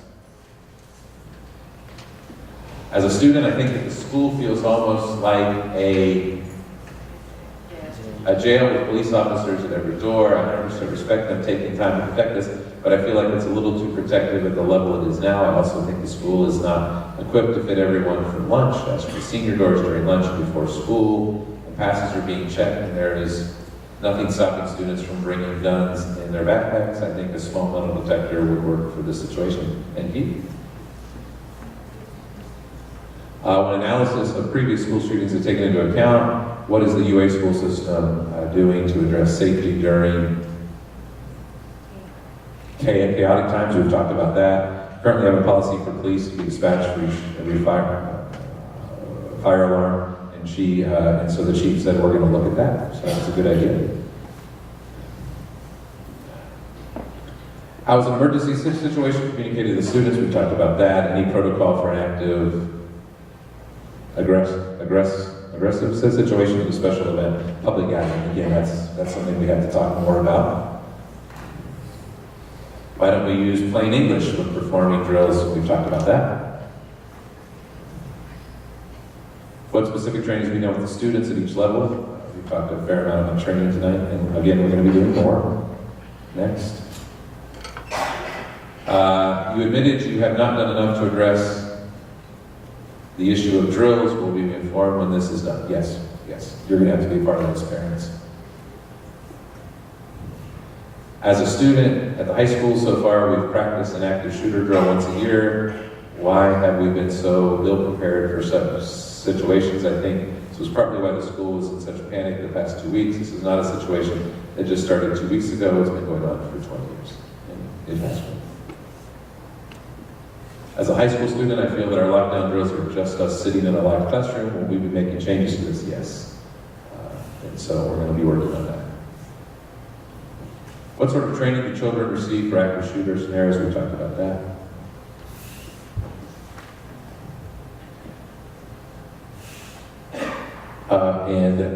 We are working on that currently. We do not have the ability to lock out classrooms. We are soon. That is being addressed as we speak. Who is checking IDs at the senior door? We have a police officer right now. Okay. I was able to come in the bare doors and the office doors and the side doors of the visitor parking lot and not be stopped. What are you doing to stop that? And that is definitely a problem. So, and every time we have a story like that, we have to double down on what we're doing. And we have to do more. Will there be security at outdoor sporting events? We are talking about that. And indoor sporting events. What will be implemented for security at door entrances? That is being discussed.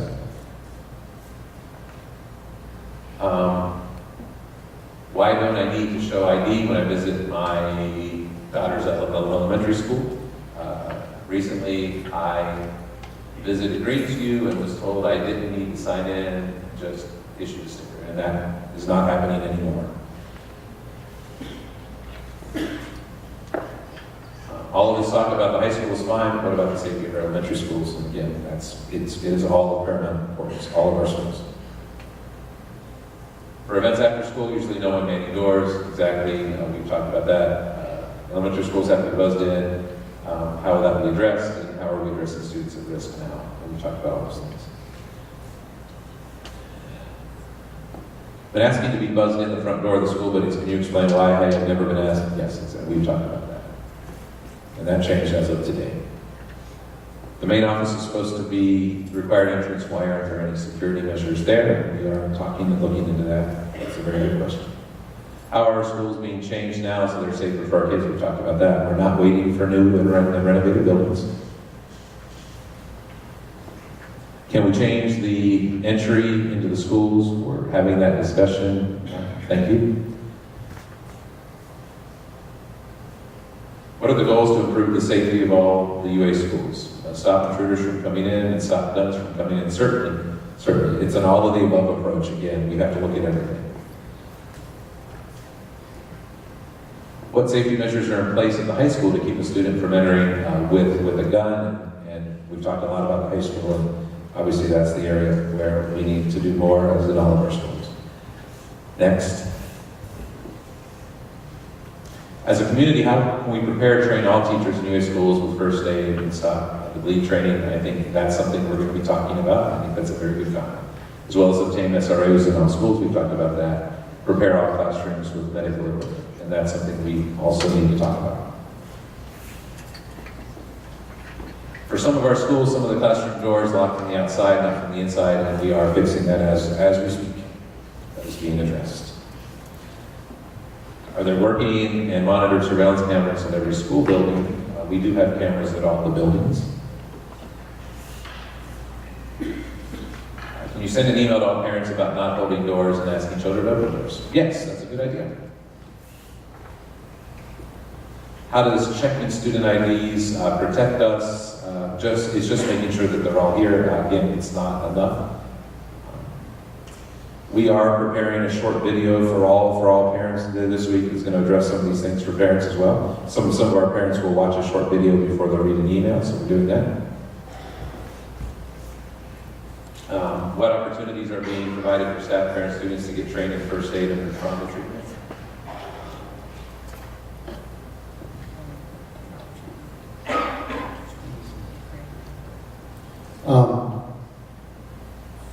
For the public, teachers, parents, we could also offer stop the bleed training, which covers the minor first aid and training and so forth. So that is available, and we can teach that through our CPR programs and training. Just need to contact the fire division. We can offer those. Next. How expensive is a metal detector? Again, I'm not worried about the expense. We're just talking about if that's the right thing to do to make it safer, so I don't know the price off the top of my head. Next. Please consider metal detectors. Okay, thank you.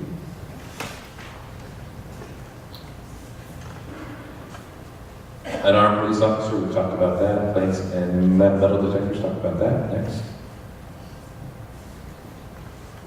What type of trainings are police fire departments participate in? So we've talked about that. Okay.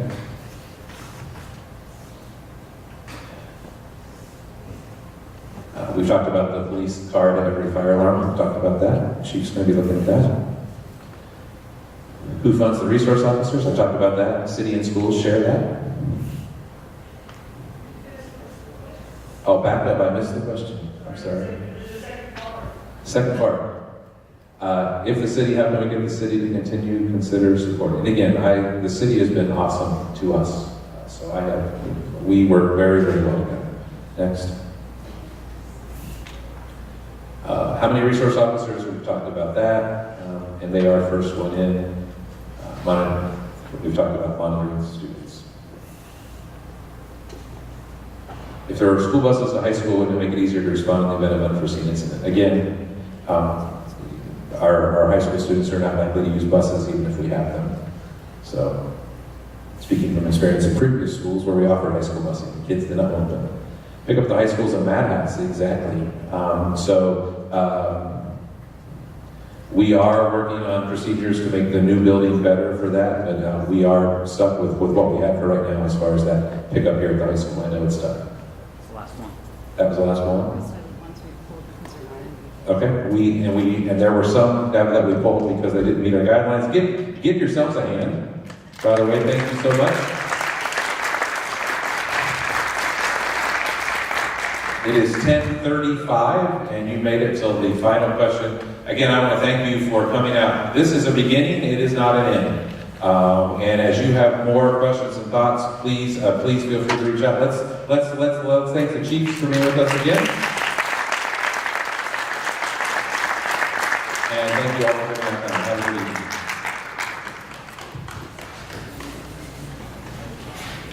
evening.